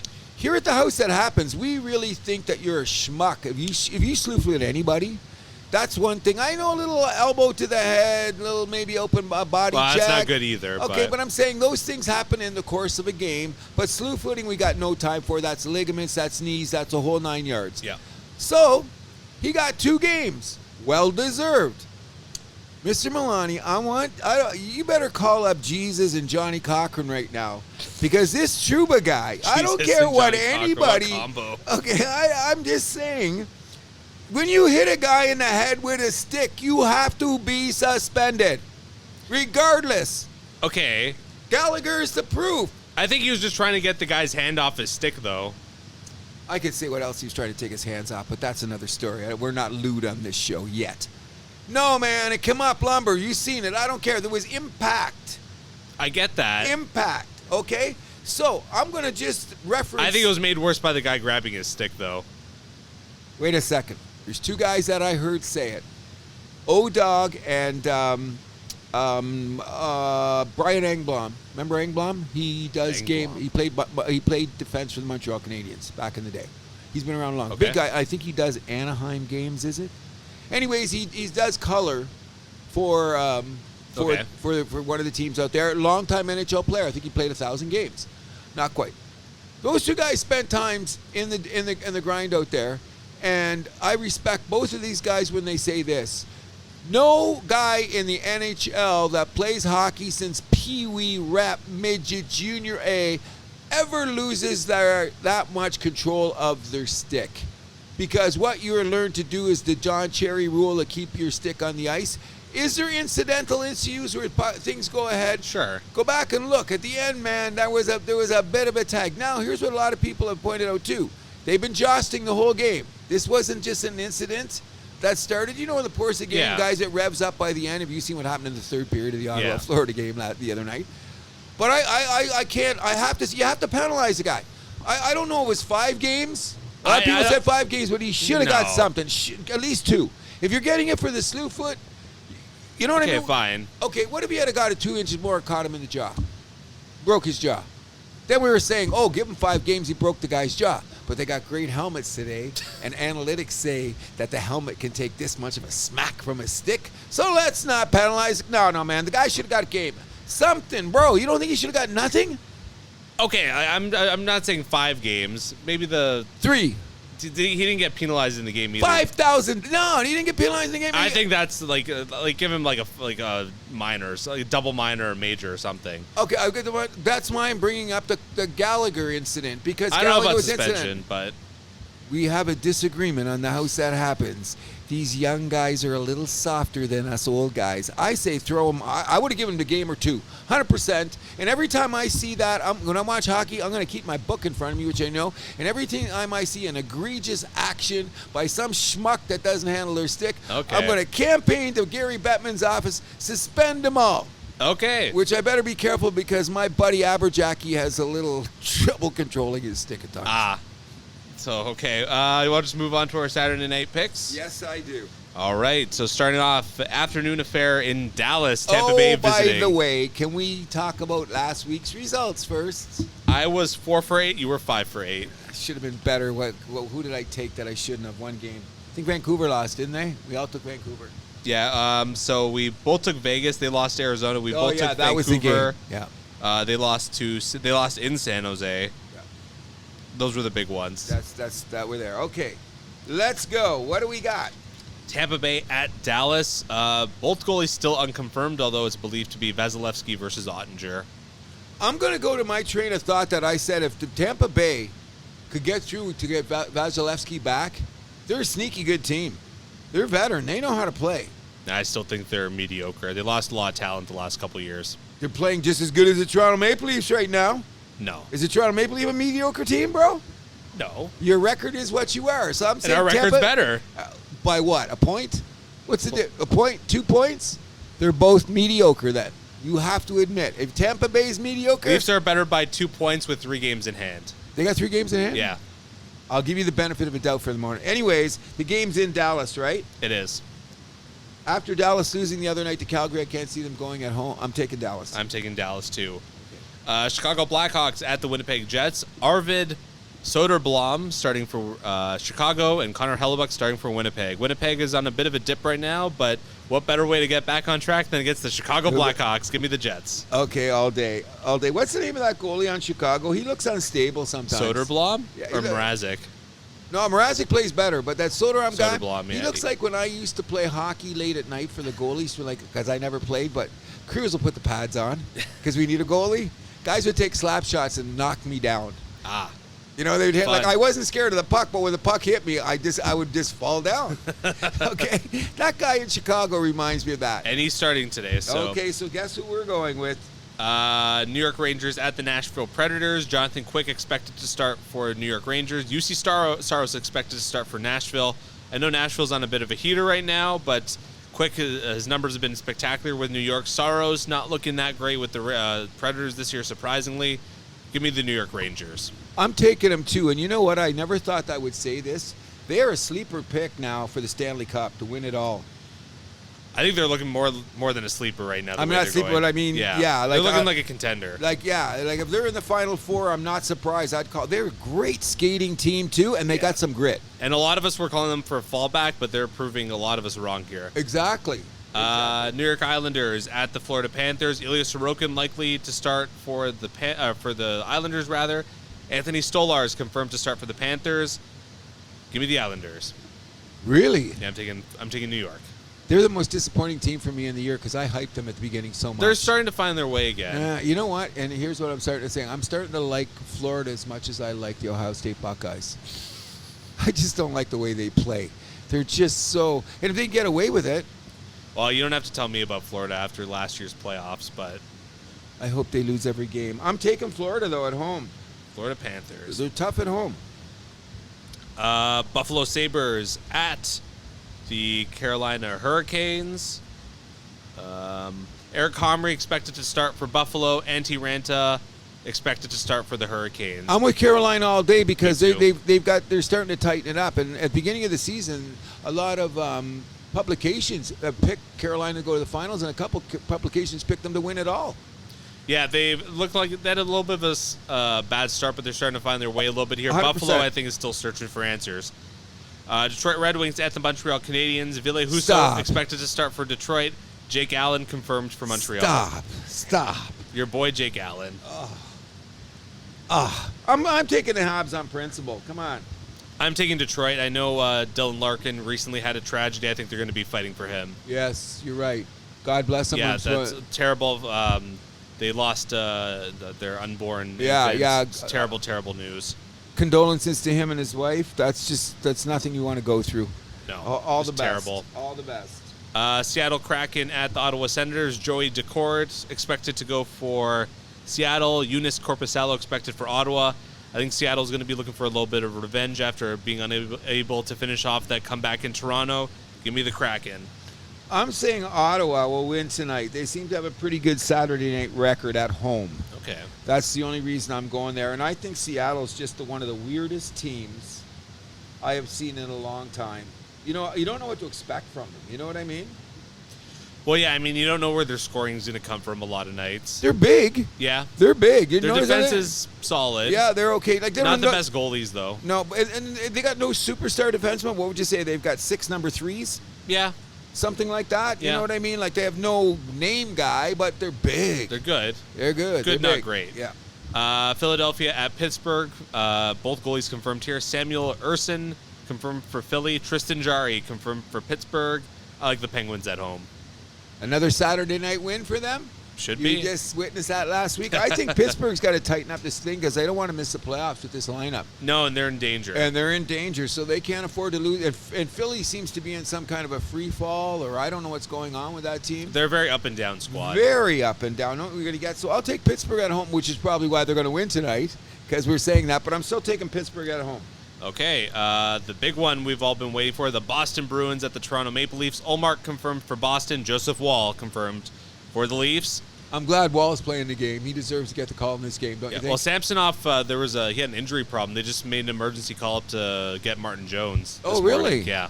Okay, I hope, as much as I say about things about Samsonov, I don't want no player injured. I hope you're back in full health as quick as possible, buddy. Yeah, obviously. And you know who I'm going to go with here. Give me the Leafs.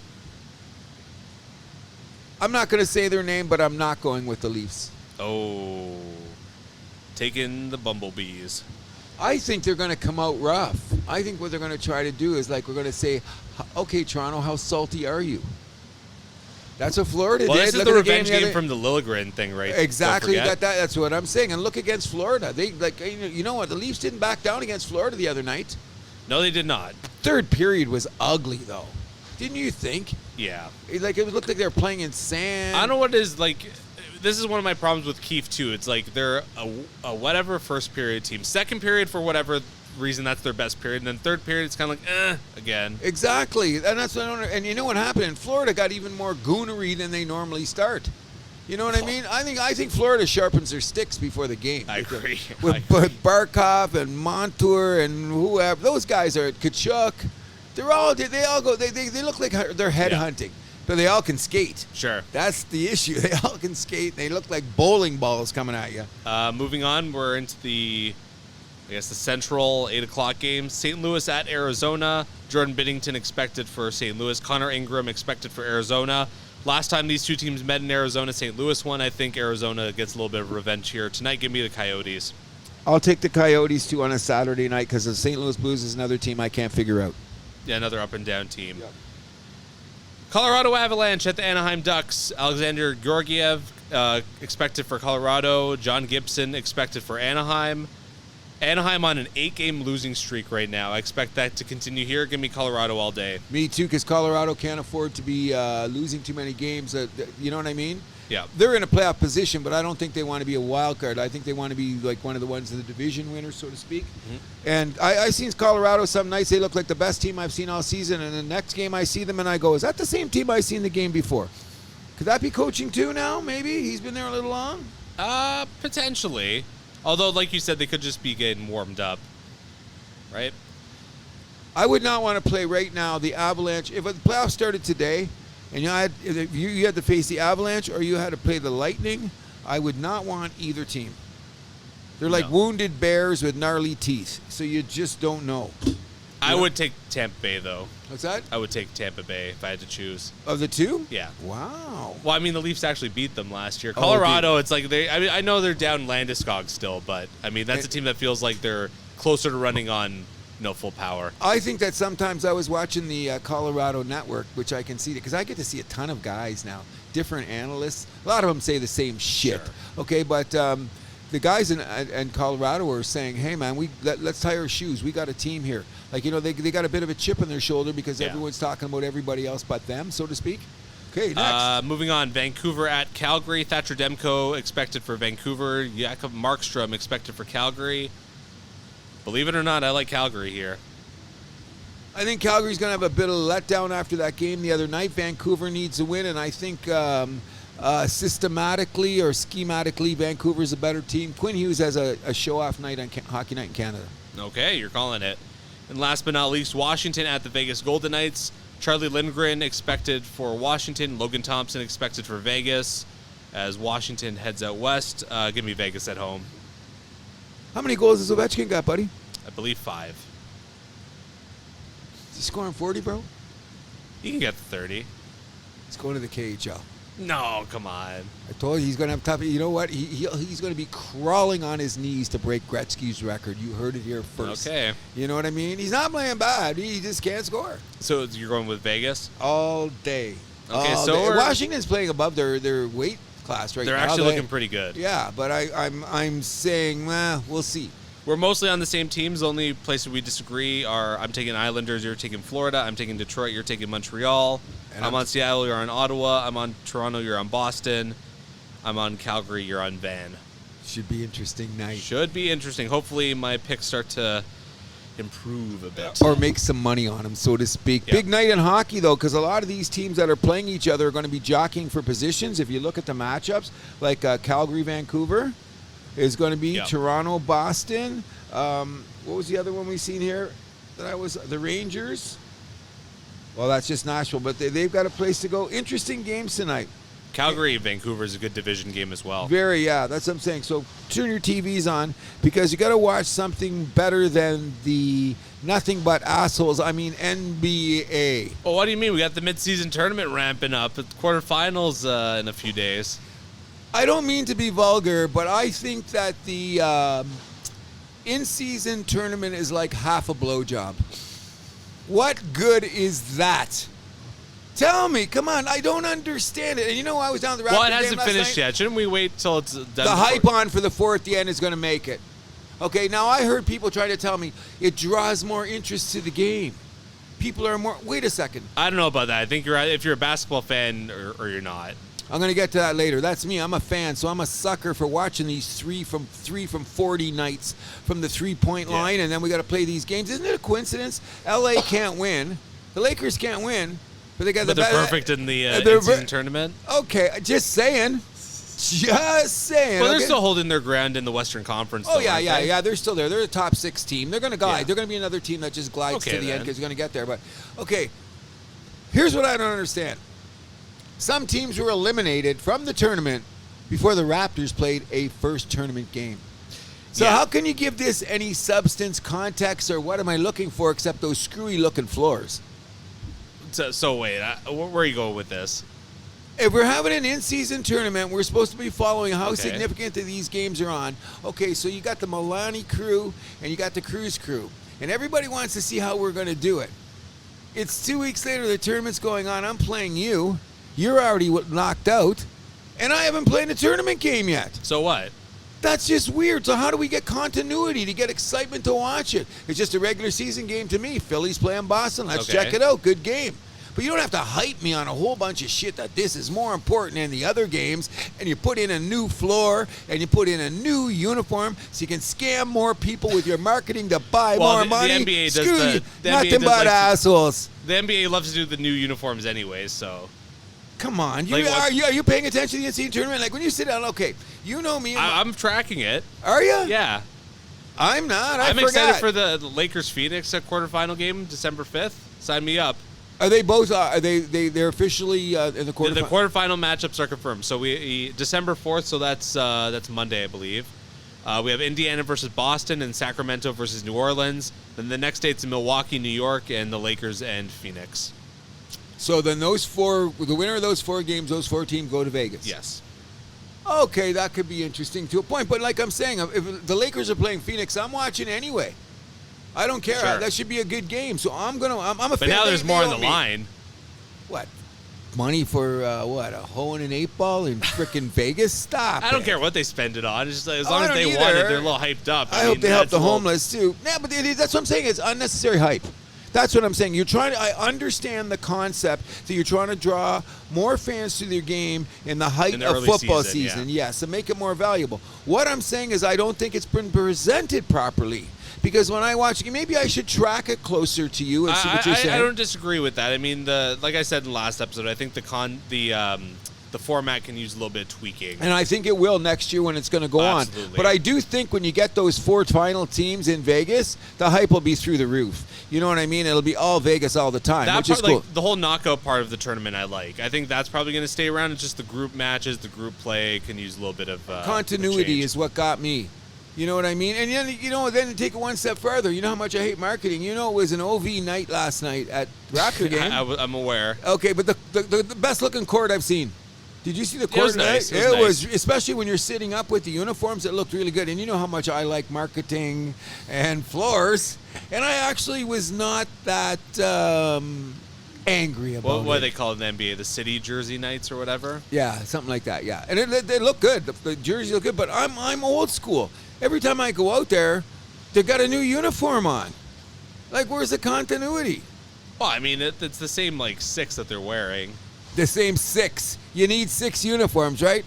I mean, need if they're 6 selling. pairs of underwear because I take a shower every day. Let's see. Okay, the Raptors only have 4 this year. What's that?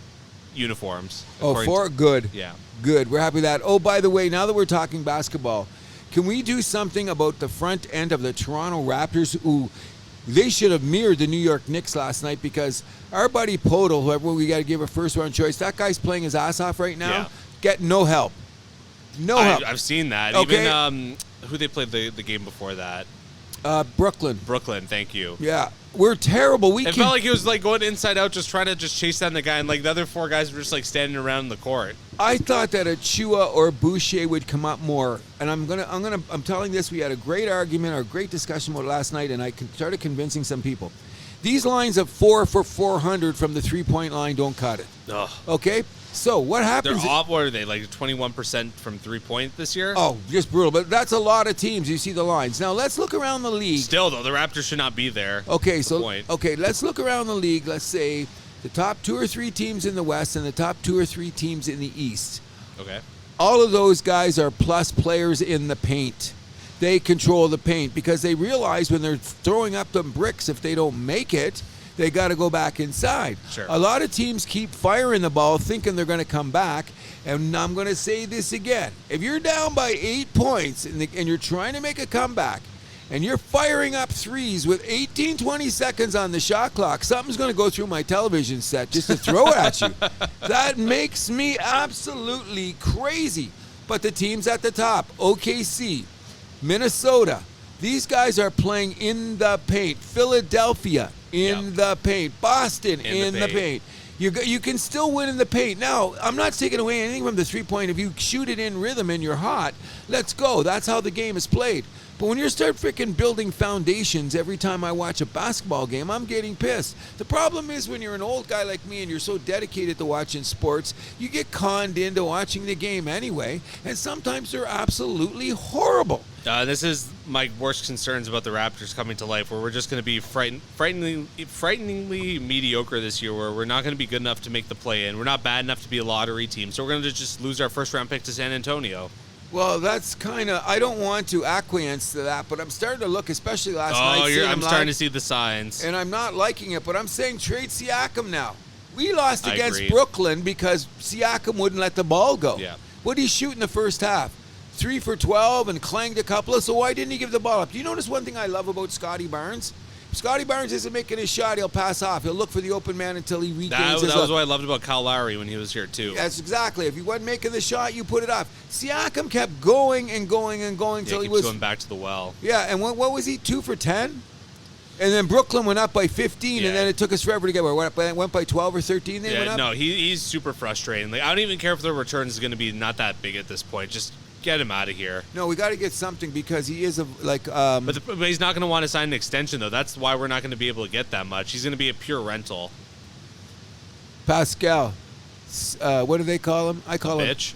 him. No, I call him Shady P now. Shady. I call him Shady P. I didn't hear a lot of good, to be on truth, and like I was at the Hoops Bar. Thanks for your hospitality last night. Huge New York Knicks contingent in town, I guess, as usual, as we were saying. Bottom line is, a lot of people are not afraid to see Siakam leave town. I'm not. You know what I'm saying? So maybe it's time for him to move along. Is there anything else? Because we're just only 20 games into basketball, I just want to shout out to Anthony Edwards, what's his name? Fox in Sacramento, and I can't wait. Yes, 4th in league scoring. Though we were talking about the other night because my son asked me, and I said I wanted to say on the air, everybody knows I love John Morant. That's a gimme. He's coming back soon. Memphis season's cooked. Okay, they're done. My 3 favorite players are Fox, Anthony Edwards, and John Morant. I would build a team around all three of those guys. They are just playing great basketball. Well, not Ja yet, but the other two are playing great basketball, and I can't leave out our Canadian Shea. Yeah, absolutely. He's another top 5 in league scoring. He's playing great basketball. Maybe Toronto should start thinking about looking for some of our Canadian talent a little closer, but everyone's dropping them first. Yeah. But before we end on basketball, I don't know why this happened, but I told you at the beginning of the season, and they're in the middle of the pack, and they're young and get better. I want a big shout out to Fred VanVleet in Houston. Yeah. He'll never be in the MVP conversation. No. But what him and Dylan Brooks has done with the Whoremaster coach, or the adulteress. Adulterer. We can say that because that's not. The adulteress would be if he was a woman. Oh, yeah. Okay, so he's the adulterer. Yeah. Okay, so we can say that because it's been fact. Sure. So we can report. Oh, it's not fair to keep that on him when we agreed that it should have been a non-issue. Agreed. Okay, so I'll take it back. Listen, the adulterer is a good coach. Okay. He's a very good coach. I can't. How do you say? Udoka, yeah. Great coach. They play great. I love Jabari Smith. I like that Jalen Green guy and the big white kid Stungeon. Where is he from? Australia or someplace?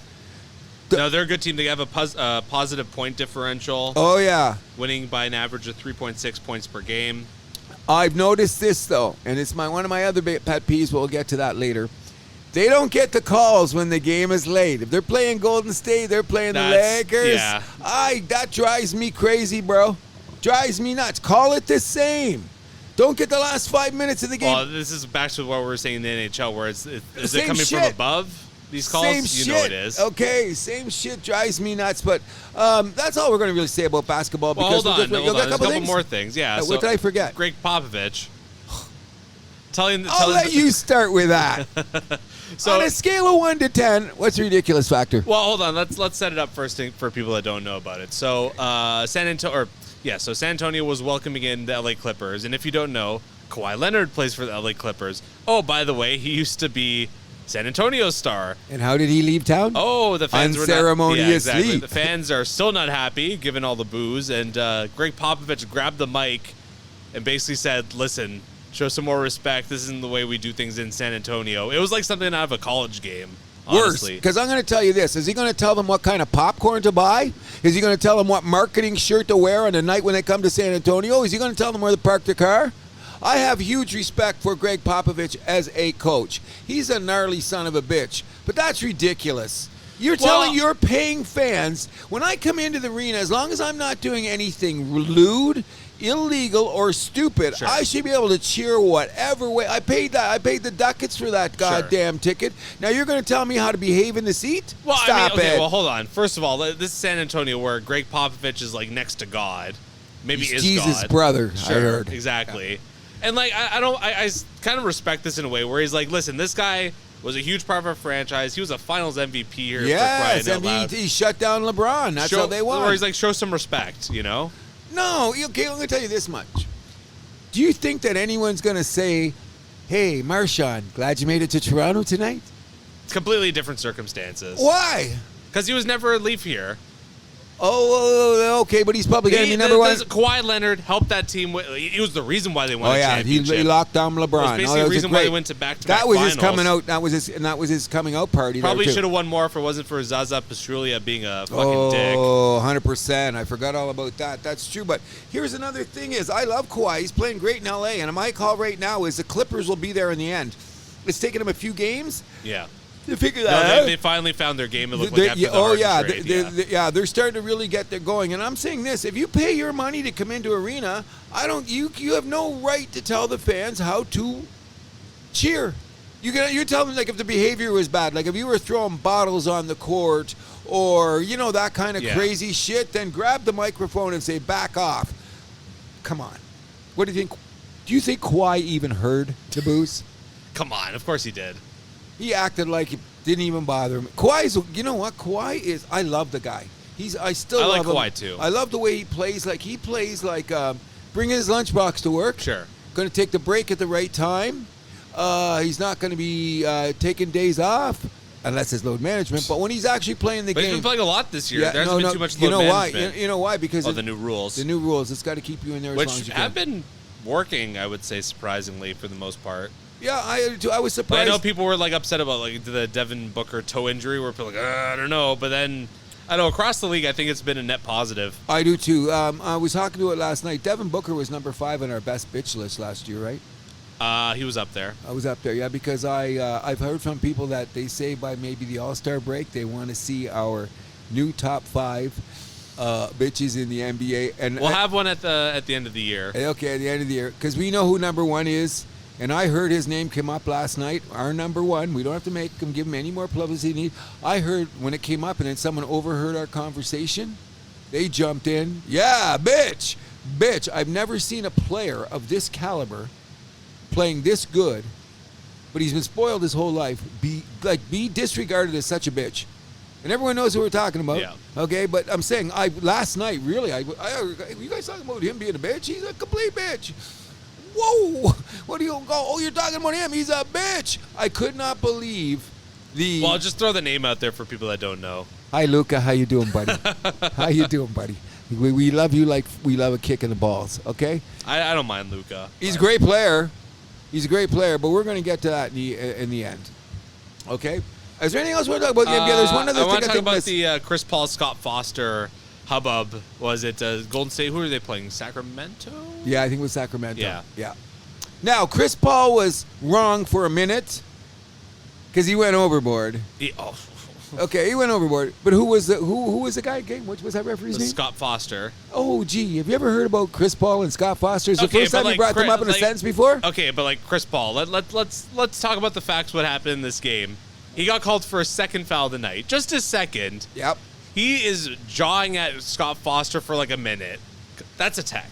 Okay, I got you. But here's the deal: is what he was. And then when he got that tech, he lost his mind. Like, what are you gonna do? Give him 2. It's hard to defend Chris Paul. I love Chris Paul. He's a bit of a bitch. Yeah, but, I don't like. I like Chris him. Paul. Okay, But like, and then he came on the court after he got thrown out. Curry had to hold him back. It was a scene. When people come into the arena, did they come to see Scott Fisher or did they come to see Chris Paul? I get that, but you got to follow the rules. Okay, so what's going to happen is this is for later on in the season, and I'm going to get to that at the end of the show, something about that. But I'm just saying this. I think it was 2 wrongs here. Because I think that these referees sometimes think that their britches are a little bigger, and they know how to antagonize a guy.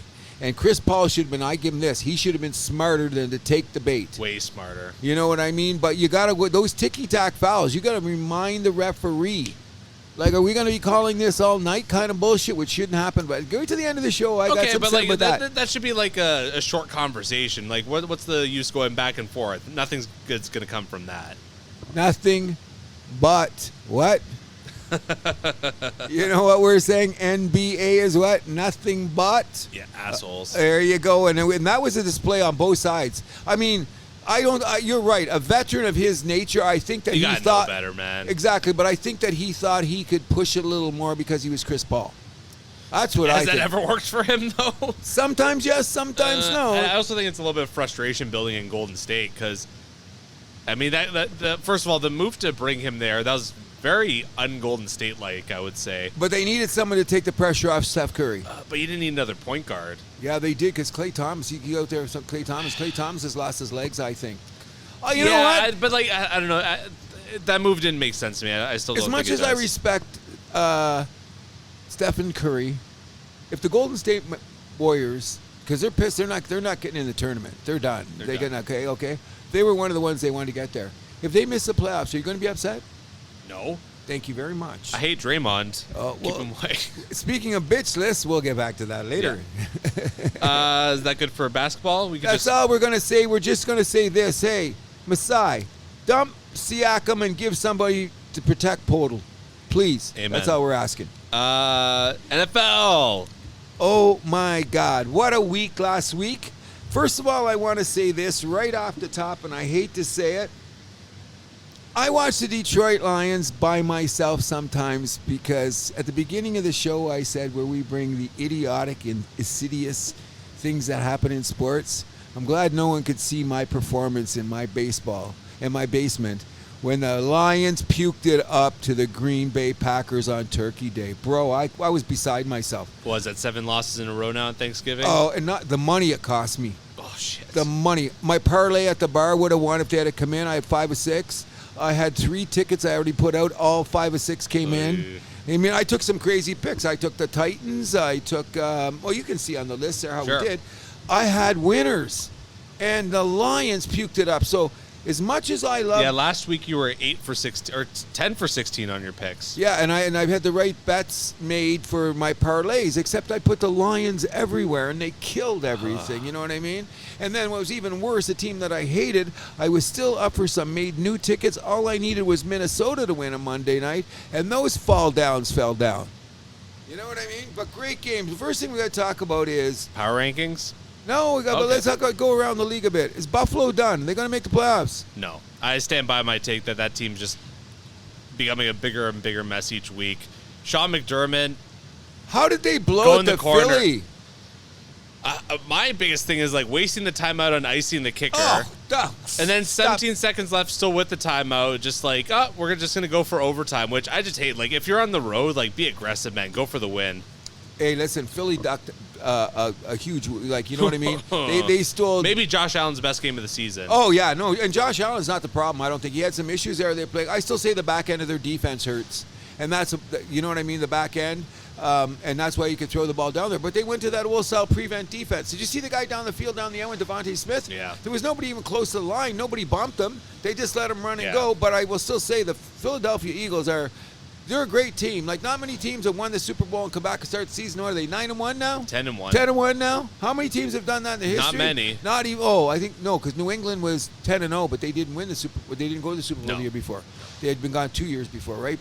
But I mean, to go to the Super Bowl and have this record, incredible. Okay, one of the things we'll bring up in a minute because we want to discuss MVP candidates, but. The San Francisco proved that maybe they're going to be a team that everybody should look at, that little 3-game slide, but look at them now. Oh, they're looking right back to where they were in the beginning of the season. And serious contenders. Thank you very much. And where are the Dallas Cowboys? I hate bringing them up. Well, I mean, all the talk now is Dak for MVP. That's bullshit. I don't know about that. Have you seen his numbers? Okay, so, He's been very good. Okay, I'm glad they brought it up because we're going to talk about this. Okay, who would you give as an MVP more? Hurts or Dak? Dak. What? Are you out of your mind? As of right now, Dak would be my number 3. Who's your number 1? McCaffrey. Okay, he's not going to get it because he's a quarterback. He's not a quarterback. I think he's number 1. I'm not so sure. I think he's number 1, and I would vote for Purdy before I voted for Prescott. Nah, no. Oh, honestly, yeah. Mahomes would be my number 2 because I think he's playing some spectacular football. I just think his receivers have been shit. Oh, yeah. No. I still say that Mahomes has got to be in the conversation because he's one of the best players in the league. So I was thinking about this the other day. Let me go around the league now. I'm trying to think of who am I missing. It's a big... Oh, you got to forget about Tua in Miami. Who would you rather have, Tua or I would vote... I think Dak's having a better season. It's about 50-50. Purdy's having a better season... percentage-wise than Dak, by the way. Yeah, but I mean, don't you think that just because of all the talent that he's surrounded by? I'm tired of hearing that. If you got to have a quarterback, they had Garoppolo. No, if you're going to have an MVP, yeah, but no one was talking about Garoppolo for MVP. Get out of here. But they're talking about Purdy as an MVP. How come? No, I don't think so. More the MVP buzz on that team has been about McCaffrey. And I think that he should be, he's well in line to be there. What about the Stroud kid in Houston? Is it going to be based on your record? By the way, do you know Dallas? Hold on, let me answer your question. Of course it's based on your record. I think that's why he's going to fall back. I think he's a slam dunk for Offensive Rookie of the Year, though. Oh, yeah, that's a gimme. But my thing about this is that sometimes you got to think of strength of schedule. Now, Dallas going home, these last few games have one of the tougher schedules. But you talk the first 10 games, I think they had the 3rd or 4th easiest schedule. Okay, but you can only beat who's in front of you. We've talked about that. And every time they played somebody good, they got their asses kicked.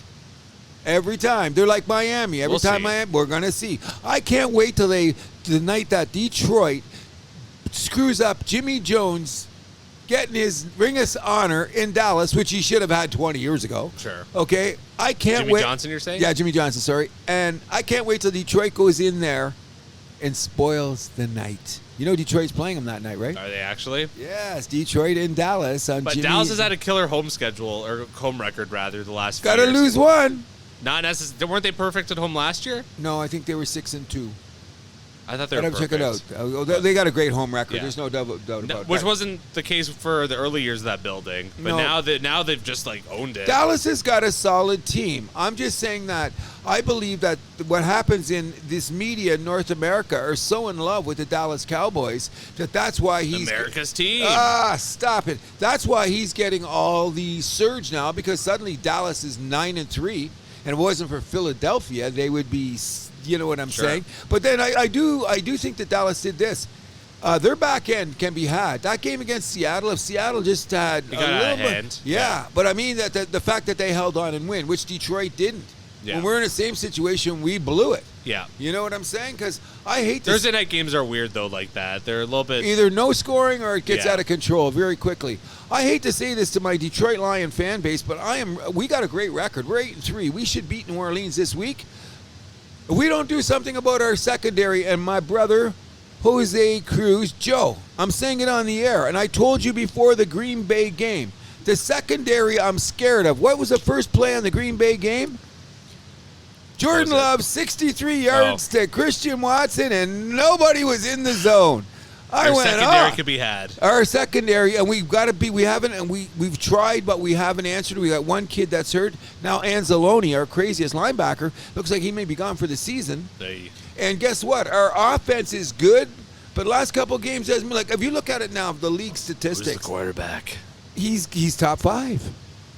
That don't mean shit. What? Numbers, top 5 in numbers. You check them. He's being carried by the system. Well, that's what you're saying. Brock Purdy is too. So what about Dak's system? No, Dak's carrying the load. He's an MVP guy. Oh, stop it. Best O-line in the league, and them in Detroit. He's got 2 Cooks as far shine because DD's getting his thing. They got a CD, and they got that big-ass tight end, which they always use in the Dallas system. What's his name? I forget his name. Oh, my God. That's Schultz. Ferguson? Is that his name? Yeah. Big-ass boy. He got buckets for hands. You know what I'm saying? But you know what's going to happen, though? The reason I'm not counting Dallas in either is doesn't matter what they do, they're going on the road. So here's the best scenario. Well, the Detroit Lions are going to beat Dallas twice because first we're going to go into the house and bitch slap them, and sometime the playoffs are going to line in the first round of the playoffs. Dallas is going to have to play in Detroit. You heard it here first. It's a realistic possibility. Look at the record, okay? Just look at it this way, okay? Dallas is going to be the number 1. No, they'll probably end up playing New Orleans. Yeah, whoever wins wins the that South. division, so they're going to get away with it, okay? So I think so, too. Same thing happened last year. Because they got the number 1. They're going to be the wild card that plays the worst team. Yeah, the worst division winner. The worst division winner. So they're going to win a playoff game again. So that means they're going to be... But after that, you're going into San Fran or Detroit.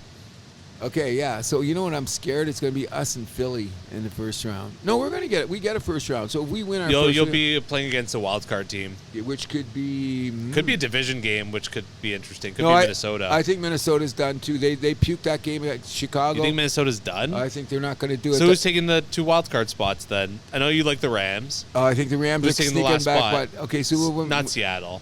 What's that? Do you think Seattle? I don't know, but I Green think Bay. No, let me think about this. I'm thinking, no, nobody else is there. I had the standings out the other day. I was thinking about I still think the Vikings make the playoffs. They're 6-6. Yeah, but I mean, it's going to be a mediocre team getting in there anyways. The Rams are I don't think the Rams do it. And is Seattle going to do it? You seen Seattle the other night? No, I said it last week. I think Minnesota and Green Bay are going to be the wild cards. You think Green Bay's going to come all the way back? I don't know. They're only a game out. Or half a game out, excuse me. Same with the Rams. Minnesota, the Seahawks, Packers, Rams, all with 6 in the loss column. So there you go. Well, we're going down, and I don't believe in the Rams though. I have faith in Matt Stafford. I have faith in McVee. I have faith in Cooper Kupp. Their defense is vastly underrated. And who do they play this week? They play. I have it right here. Cleveland. At home, they're going to win. Oh, my God. You're already making your picks. You got it. And I do believe that Joe Flacco is starting for Cleveland. He is starting for Cleveland. That means we're going to steal his lunch money, steal his weed. Oh, get out of here. The whole Cleveland had yard. Deshaun Watson, who's playing like poots, and they were still getting away with it. Well, their defense is great, but don't worry. There you go. They're going to have Defensive Player of the Year, Myles Garrett. Oh, no doubt about it. I'm just saying that when you think about that The Rams' defense is vastly underrated. It really is, and they still got Aaron Donald in the middle. They got two good corners, young. One guy was an SEC guy from Alabama. I remember in college, I didn't realize it was him until I seen him play, and I said, oh, well, this guy's a beast. But we'll have to wait and see. I think it's time we start making our picks, don't you think? Well, let's do our power rankings first. We never got into that. Yes, okay. I'll go. You going to go first? You can go first. Okay, I have one change in mind, and I know that all my people say they're going to be mad at me. I love my Detroit Lions, but I'm a realist. They've scared me. After puking that up at home on Turkey Day to Green Bay, they have fallen out of my top 5. Mine too. Okay? So my number 5, I hate to say it, is the Dallas Cowboys. Oh, my God! We actually went there. I hate to say it. Oh, my. I hate to say it. Number 5 is the Dallas Cowboys. Respect is given when respect is due. Game recognizes game, as the kids say. Stop it. Number 4, and I think they're going to be on the rise, Kansas City Chiefs are my number 4. My number 3 are the Baltimore Ravens. Number 2 is the San Francisco 49ers. And if you're not going with the 10-1 Philadelphia know how to win Eagles, number 1 on my power ranking. I hate this because this is boring content, but my top 5 is the exact same. Wow. Well, what's the date today? December 2nd? Yeah, that's the first time I think we've had the exact same. I think it is too. We've had close lists before. Close, but this is like week what? And we're on the same. I'm putting that down. Same. I struggled a bit with Philly San Fran, who I wanted as my number 1, but I mean Philly, come on, 10-1. You can't deny it. Now, if now Philly plays San Fran this week, that's going to change our power rankings the winner right there. That's going to move up to number 1. Depending on how it is, the loser could even move down to number 3. Right? But I mean, if it, say it's an overtime game or it's a field goal game, I would probably leave the 2 of them in this spot. Unless Kansas City blows somebody right out of the water. Because Kansas City, you know what? They're about 10 drops. 10 drop passes from 2 more wins. I agree. You know what I mean? And you think about that. That's about 10 Maybe less. Maybe less. But I'm saying not many drops. And it shows in the record, like the games that they've lost. The Philly game alone. Yeah, there you go. And you know what? The Detroit game, too. The Detroit game, too. Way back game. People forget about game 1. Lost week 1 is just as bad as lost week 9. You know what I'm saying? The only other thing I want to say about football, though, really quickly is... no, I'll get to it in my ending. Go ahead. A couple things I want to get to quickly. So I don't know if you saw the visual, the graphic for the Thursday night game next week. It's Patriots at Steelers. Disrespect. So Patriots, Disrespect. Steelers. TJ Watt. Patriots. Who do they show? Bill Belichick. That is one of the most disrespectful things I've seen in a while. It's extremely disrespectful. When I seen it, I went, "Is that for real?" I did. My first thought was, is that for real? Like, what are they trying to do? Is this like Tuco at the end of The Good, Bad, the Ugly, where Clint makes him stand on that thing and it starts half shaking? Half for you, half for me. Yeah. You know what I'm saying? And you know what I think? Like, we're talking about 2 of the most iconic coaches in the history of professional sports. One guy who just pulled an idiot move, which you talked about, and the other guy who is being freaking vilified at every second. Like, doesn't 6 Super Bowl champions mean anything? What have you done for me lately? 2 as a defensive coordinator for the New York Giants. What have you done for me lately? Yes, okay. Let's get anything else you want to say? I got to talk about those Irsay comments. Oh, thank you. I'm glad that, because I didn't have all my notes here. I forgot about that. Go ahead with the Irsay thing. So, Irsay, this is actually right after we recorded last week, which kind of pissed me off that this came out. But anyways, Irsay, owner of the Indianapolis Colts, one of the strangest owners in all of North American Spoiled, sports. rotten kid from the day he was born. Inherited the team from daddy. But he had a DUI, was it 3 years ago? Something like that. Oh, and the bag of pills, the Yeah. whole 9 yards. Come on. Yeah, and he's saying now it was discrimination because he's a rich white guy that he got charged with the DUI. I didn't realize that's how it worked. I'm saying that's the second dumbest thing I've heard all week, because I probably heard something dumber. Oh, yeah, I did. Greg Popovich on the mic. Okay, that might have been worse, but that's ridiculous. This is worse. Come on. I can't like, believe own it, buddy. Like, yes. You had a DUI. He had a bag of pills. Somehow he got rid of the girl, eh? Oh, really? You heard that. There was something about a woman was around. That's why he had to make a quick thing, because he didn't want... They know who Irsay is. Sure. So, and he gets enough bad publicity just being the jerk that he is. Well, I mean, he can't shut his own mouth. That's what I'm saying. But they say he's got a lot of clout. When they come to the owners' meeting, when he stands up, he starts firing, because he fires from money. And you know, he goes, I don't care if I'm Indianapolis. I'll do this. I'll say that, because he's the one that stands up to the big market teams. Sure. You know what I mean? He's got the money, the clout. NFL's like a equal opportunity freaking league, correct? Last I checked. So I just don't know why owners should stay away. I like the owner of Philly. I think that he pulls the trigger a little bit too quick, because he got rid of the way he dumped Andy Reid, and then he got rid of what's his name that won the Super Bowl. But he seems to know to pick good coaches.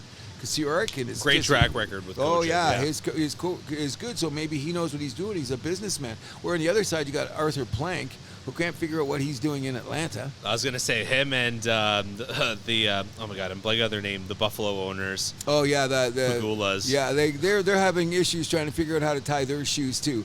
But that's all down the road from there.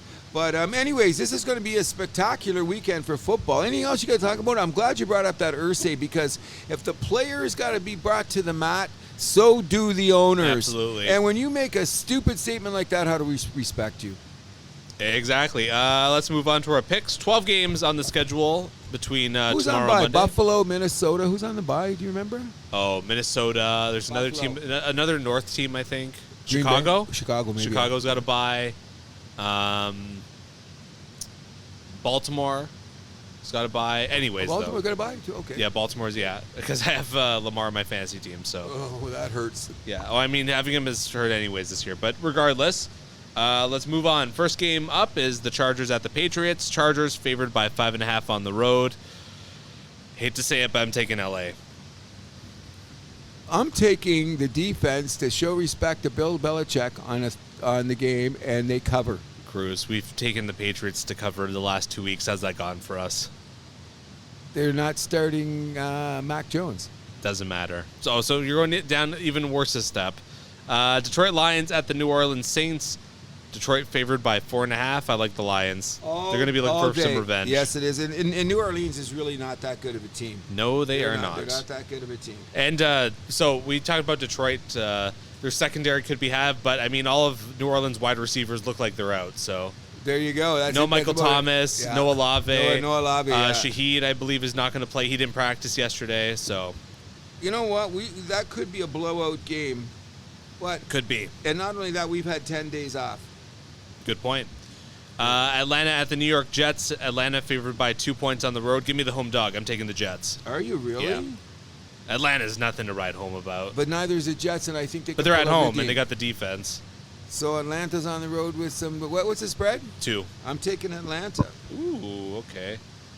I think you give them too much love, but anyways. I've got to pick to win the division. That's true.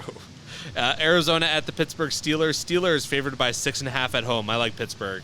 I do too, but especially with their new offensive coordinator actually getting over 400 yards in a game for the first time since the birth of Jesus. I give them credit for that, but Arizona's sneaky good in a way that they're going to throw the ball around. But in Pittsburgh, I against think that Pittsburgh defense is going to get them too. But because you know what, the thing is that scares me. It's the point spread, because Arizona's defense very underrated. Sure, they're out in the field too much. That's why they get killed. You know what I mean? Not killed, but they've been in a lot of games because of their defense. But I'm still taking Pittsburgh. Indianapolis at Tennessee. Indianapolis favored by 1 point on the road. Give me the home dog once again. I'm taking Tennessee. Big shout out to my good buddy Johnny Mav, who's been a Titan fan since they were the Houston Oilers. He's really disappointed in my team. They are the team that I've been picking the best all year. If I check my record, I'm taking the Titans at home all day. Okay, we're both on Tennessee. Miami at Washington. Miami favored by 9.5 on the road. Washington stinks. Give me Miami. I hate to take this spread, but I mean, things are falling apart so badly in Washington. This could be a blowout. Take a Miami. Absolutely. Denver at Houston. Houston favored by 3 points at home. Denver, though, maybe the hottest team in football, 5 wins in a row, but I think Houston's going to be really hungry after letting that game slip away against Jacksonville last week. Give me the home team. I'm taking Houston. I think that you got to give respect to Sean Payton and Russell Wilson for turning things around, but they've had a lot of weird shit go their way. The Buffalo game, a couple other things. They've had those 6 or 7 plays that fell into their lap. I think that Denver's not as good as people think they are. I agree. I'm on Houston, but if this was a home game, I might be thinking a little bit differently. I take Denver too, Yeah. And Mile High, I'll take them at home. But that's the main reason they're there. Houston had a tough game against Jacksonville last week. Nothing seemed to go their way that one. Carolina at Tampa Bay. Tampa Bay favored by 5 points at home. Give me Tampa Bay. That's an easy pick. You're on Tampa as well. Easy pick. The bottom line is another team with solid defense, but they just don't have enough offense. I thought, God bless Baker Mayfield. He's not playing shit. He's not an MVP candidate, and they're in line to win the division. Yep. I need him on my fantasy team as a replacement for Lamar, too, so let's go Bucks. Yep. Cleveland at the LA Rams. Rams favored by 4 at home. I don't care. Give me Cleveland. We're betting a beer on that one, buddy. Okay, you're on. Okay, I'm taking my boy, Matt Stafford. I still got love for you, bro. San Francisco at Philly, probably the game of the week here. Easy. San Francisco favored by 3 on the road. I struggled with this one, but I think I'm going San Francisco. I am too, because I think they got something to prove, and they're going to go in there because Philadelphia's been getting away with murder. Their back end is in trouble. They're having some secondary problems too. So and you know what? People aren't saying it. San Francisco, those linebackers, best linebacker unit in the NFL by now. I'd say maybe the best front 7 in football. The best front 7 in football. Yeah, okay. So I'm taking San Fran too. Kansas City at Green Bay. Kansas City favored by 6 points on the road. I'm still taking KC. All day. All day. A lot of our picks are lining up here, actually. Yes, because we're watching it now, and then we're all coming to the same conclusions. You know, the numbers don't lie. Situations don't lie. Yeah, we're only off by 3 picks. Let's see if we can make it 4 here, although I doubt it. Monday Nighter. Cincinnati at Jacksonville. Jacksonville favored by 9 points at home. I don't care. I'm taking Jacksonville. Oh, gee, who's starting for them? DTR or whatever? No, that's the guy in Cleveland. Who's starting for Cincy again? What's his name? Who cares? It's 9 points. 9 points. You're taking Jacksonville. I'm taking Jacksonville. I think it's going to be Monday night. It's going to be weird. I'm taking Cincy to cover. Oh, okay. So we're off by only 4 picks this week. That means that we've been paying attention to what's going on in the world. Well, now and that I would want to say as well, so not counting week 2 in which you didn't make your picks because obviously you had to start your recovery, but the picks coming into this one are 83 for you, 80 for me. Whoa. It's getting tight. It's very, very tight. And I want to go over some of our preseason predictions too. So now that we're here, okay, let's see what we got. So both of us picked Buffalo to win the AFC East. Not looking good. AFC North, I picked Cincinnati. You picked Baltimore. It looks like you're right there. Yeah. South, we both picked Jacksonville. That's looking like it's going to be right. Yeah. AFC, we both picked Kansas City. Come on. Yeah. Wild cards, I had Baltimore. We both had the Jets. Oh, I had Pittsburgh, which is looking like a good pick, and you had Cleveland, which could also look good. And you had the Chargers as well, which probably not. But you know the Jets screwed us the first quarter. Like we had the Aaron Rodgers thing. Well, yeah. That like we had to start all over again. We'd be thinking differently. And this Aaron Rodgers operation could now go down in history because he's on the practice field. I've seen. That's and insane. If they're still in contention, he says he's going to come back and play. Check him out on the McAfee show. He's been acting like, hey, man, it's just a matter of time where they pull up the limo and they jump out with the scheme. He protects players so well. Did you ever hear McAfee when he's talking about he protects? Oh, that's a lot of guys are like that, former players. Yeah, but I mean, they talk about it. But I mean, sometimes like McAfee will just look at him and say, hey, Aaron, Zach Wilson was shit last night. He was total shit. What do you got? Well, you know, it was a scheme. He didn't tie his shoes tight. He's learning. He didn't hear in the helmet. Blah blah blah. He's probably got friends in the game, so he's got to. There you go. That's how you keep the connections, right? I hear you. Moving on to NFC, both of us had the Eagles to win the East. Both of us had the Lions to win the North. Both of us had San Fran to win the West. For the South, I was on New Orleans. You're on Atlanta. And that's still up in the air. But you also had New Orleans as a wild card team. Ain't happening now. No, I had Seattle as a wild card. We both had Dallas. You had the Rams. I had the Giants, which, yeesh, probably my worst pick there. So I'm not out of it. What are my 3 wild cards? New Orleans, Dallas, and the Rams. Okay, Dallas and Rams could still make it. So your NFC picks are actually looking pretty good. AFC, not so good. For the Super Bowl, I had Cincinnati, San Fran. You had KC, Philly. Probably better picks than mine. Yeah. Well, we're not. We still got a long way to go. MVP, I had Josh Allen. You had Mahomes. Still could happen. Could happen. Josh Allen will not be MVP now. No, and Mahomes, I would say it's more of an outside track. And if Dak Prescott wins the goddamn MVP, I'm going to say it's a fraud. I don't think he'll win, but I think he'll definitely be one of the finalists. Oh, boy, and The Euro 2024 draw just occurred. Oh, you want to say it now, or do you want to wait it to next week? No, I want to talk a little bit about this. Oh, look, you get excited. I could see you twitching your chair. Who's Italy got? Who's in Italy's group? It's a tough group, which Okay. we knew because we were in pot 4. Yeah. So we're with Spain, Croatia, and Albania. Oh, you're in a tough group. Croatia. Mind you, though, and it's going to Spain. be. I believe it's going to be. There's going to be 4 wild cards. So the 4 best third place teams. So that's going to be our hopes to get out of that division. Did Italy pay to have those 4 wild cards put in? Well, Just it's just saying. that's just the format moving from to 16 to 24 teams, right? Yep. Germany in a group with Scotland, Hungary, Switzerland. Slovenia with Denmark, Serbia, England. Group D is going to be Netherlands, Austria, France, and the winner of Playoff A. Group E, Belgium, Slovakia, Romania with playoff winner B. Then the final group is Turkey, Portugal, Czechia, and the winner of Playoff C. So Italy, it looks like we have the toughest group. You know what? I'm not a soccer guy, as you know, but I always watch the Euro and I always watch the World Cup. We will keep a big eye on that when it does come around. I'm going to go home and take a look because Euro's not till what? April? Next summer. Or next summer?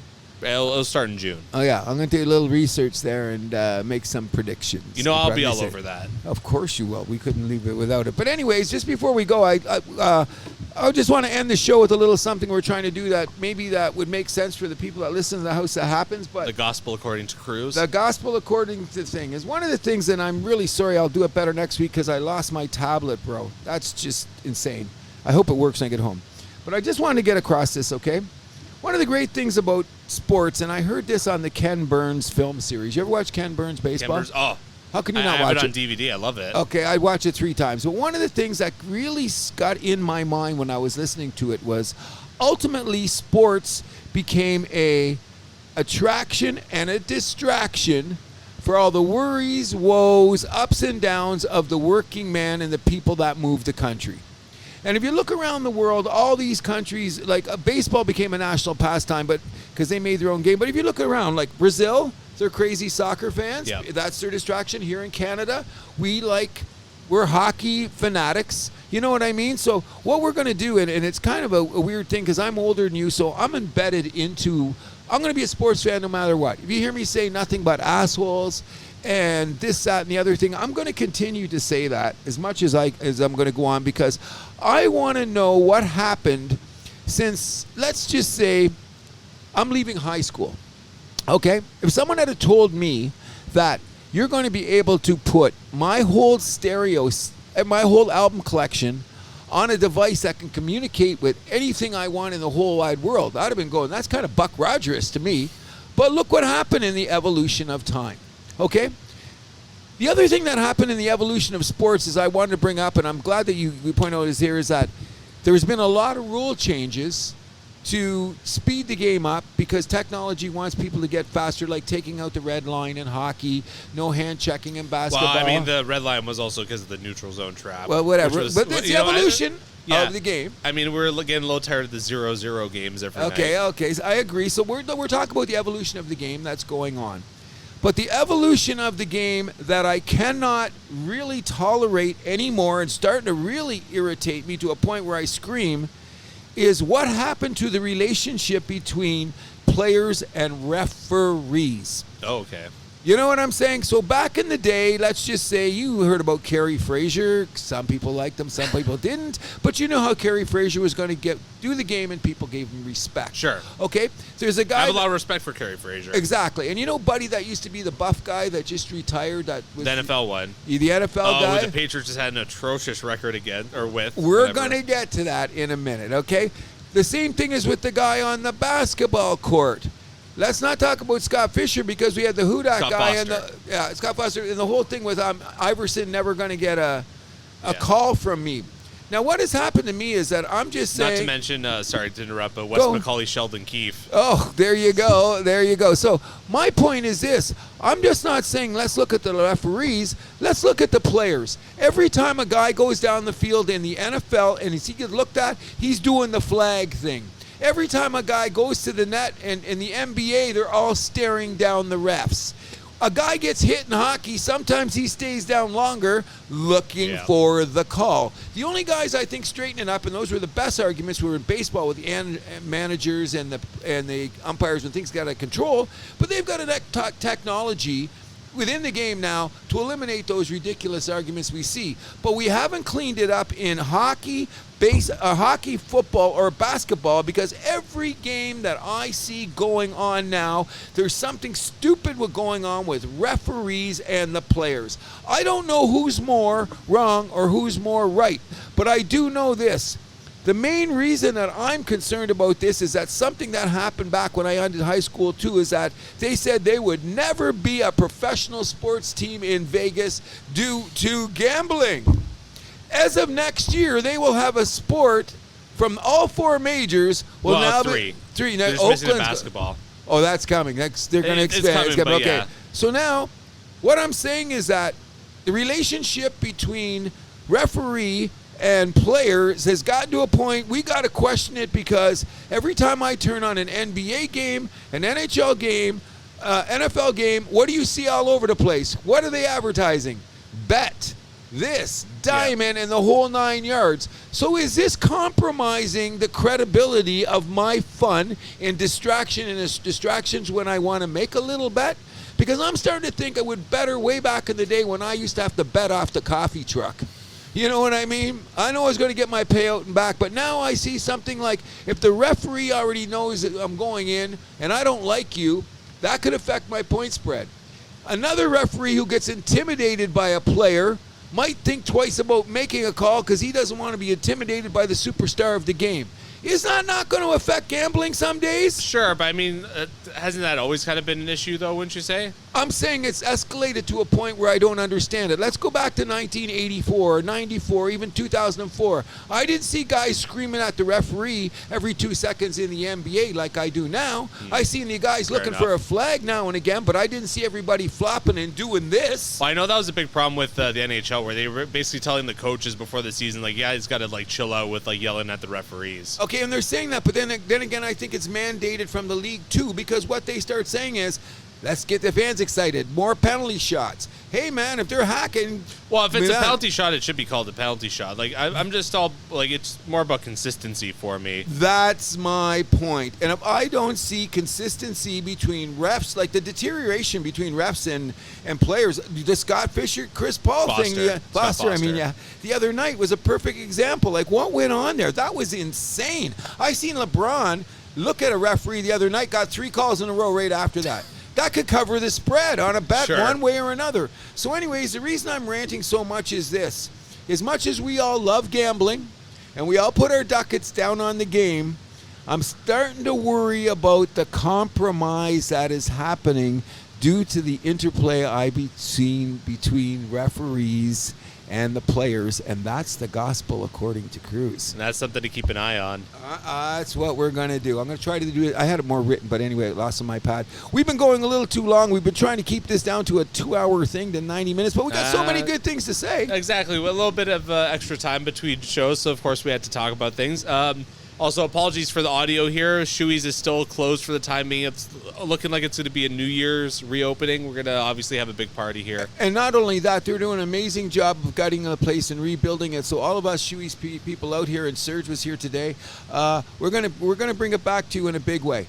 Absolutely. Can't wait. And before I go, one more time, and I brought it up there, getting cold, getting wet, it's getting miserable.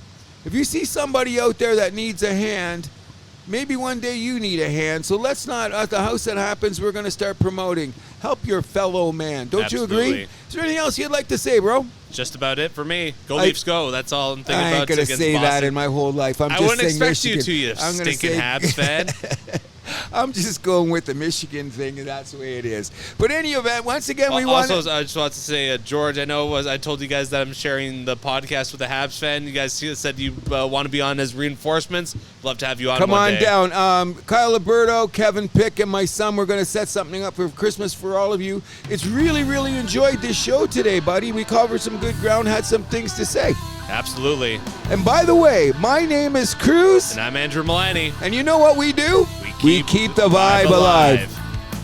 You You can find The House That Happens on Podbean, Spotify, Amazon Music, iHeartRadio, Player FM, Samsung, Podchaser, Boomplay, YouTube, and SoundCloud. You can also follow us on Facebook, Instagram, and TikTok at The House That Happens, and follow us on Twitter at House Happens. You can also shoot us an email at thehousethathappens@gmail.com.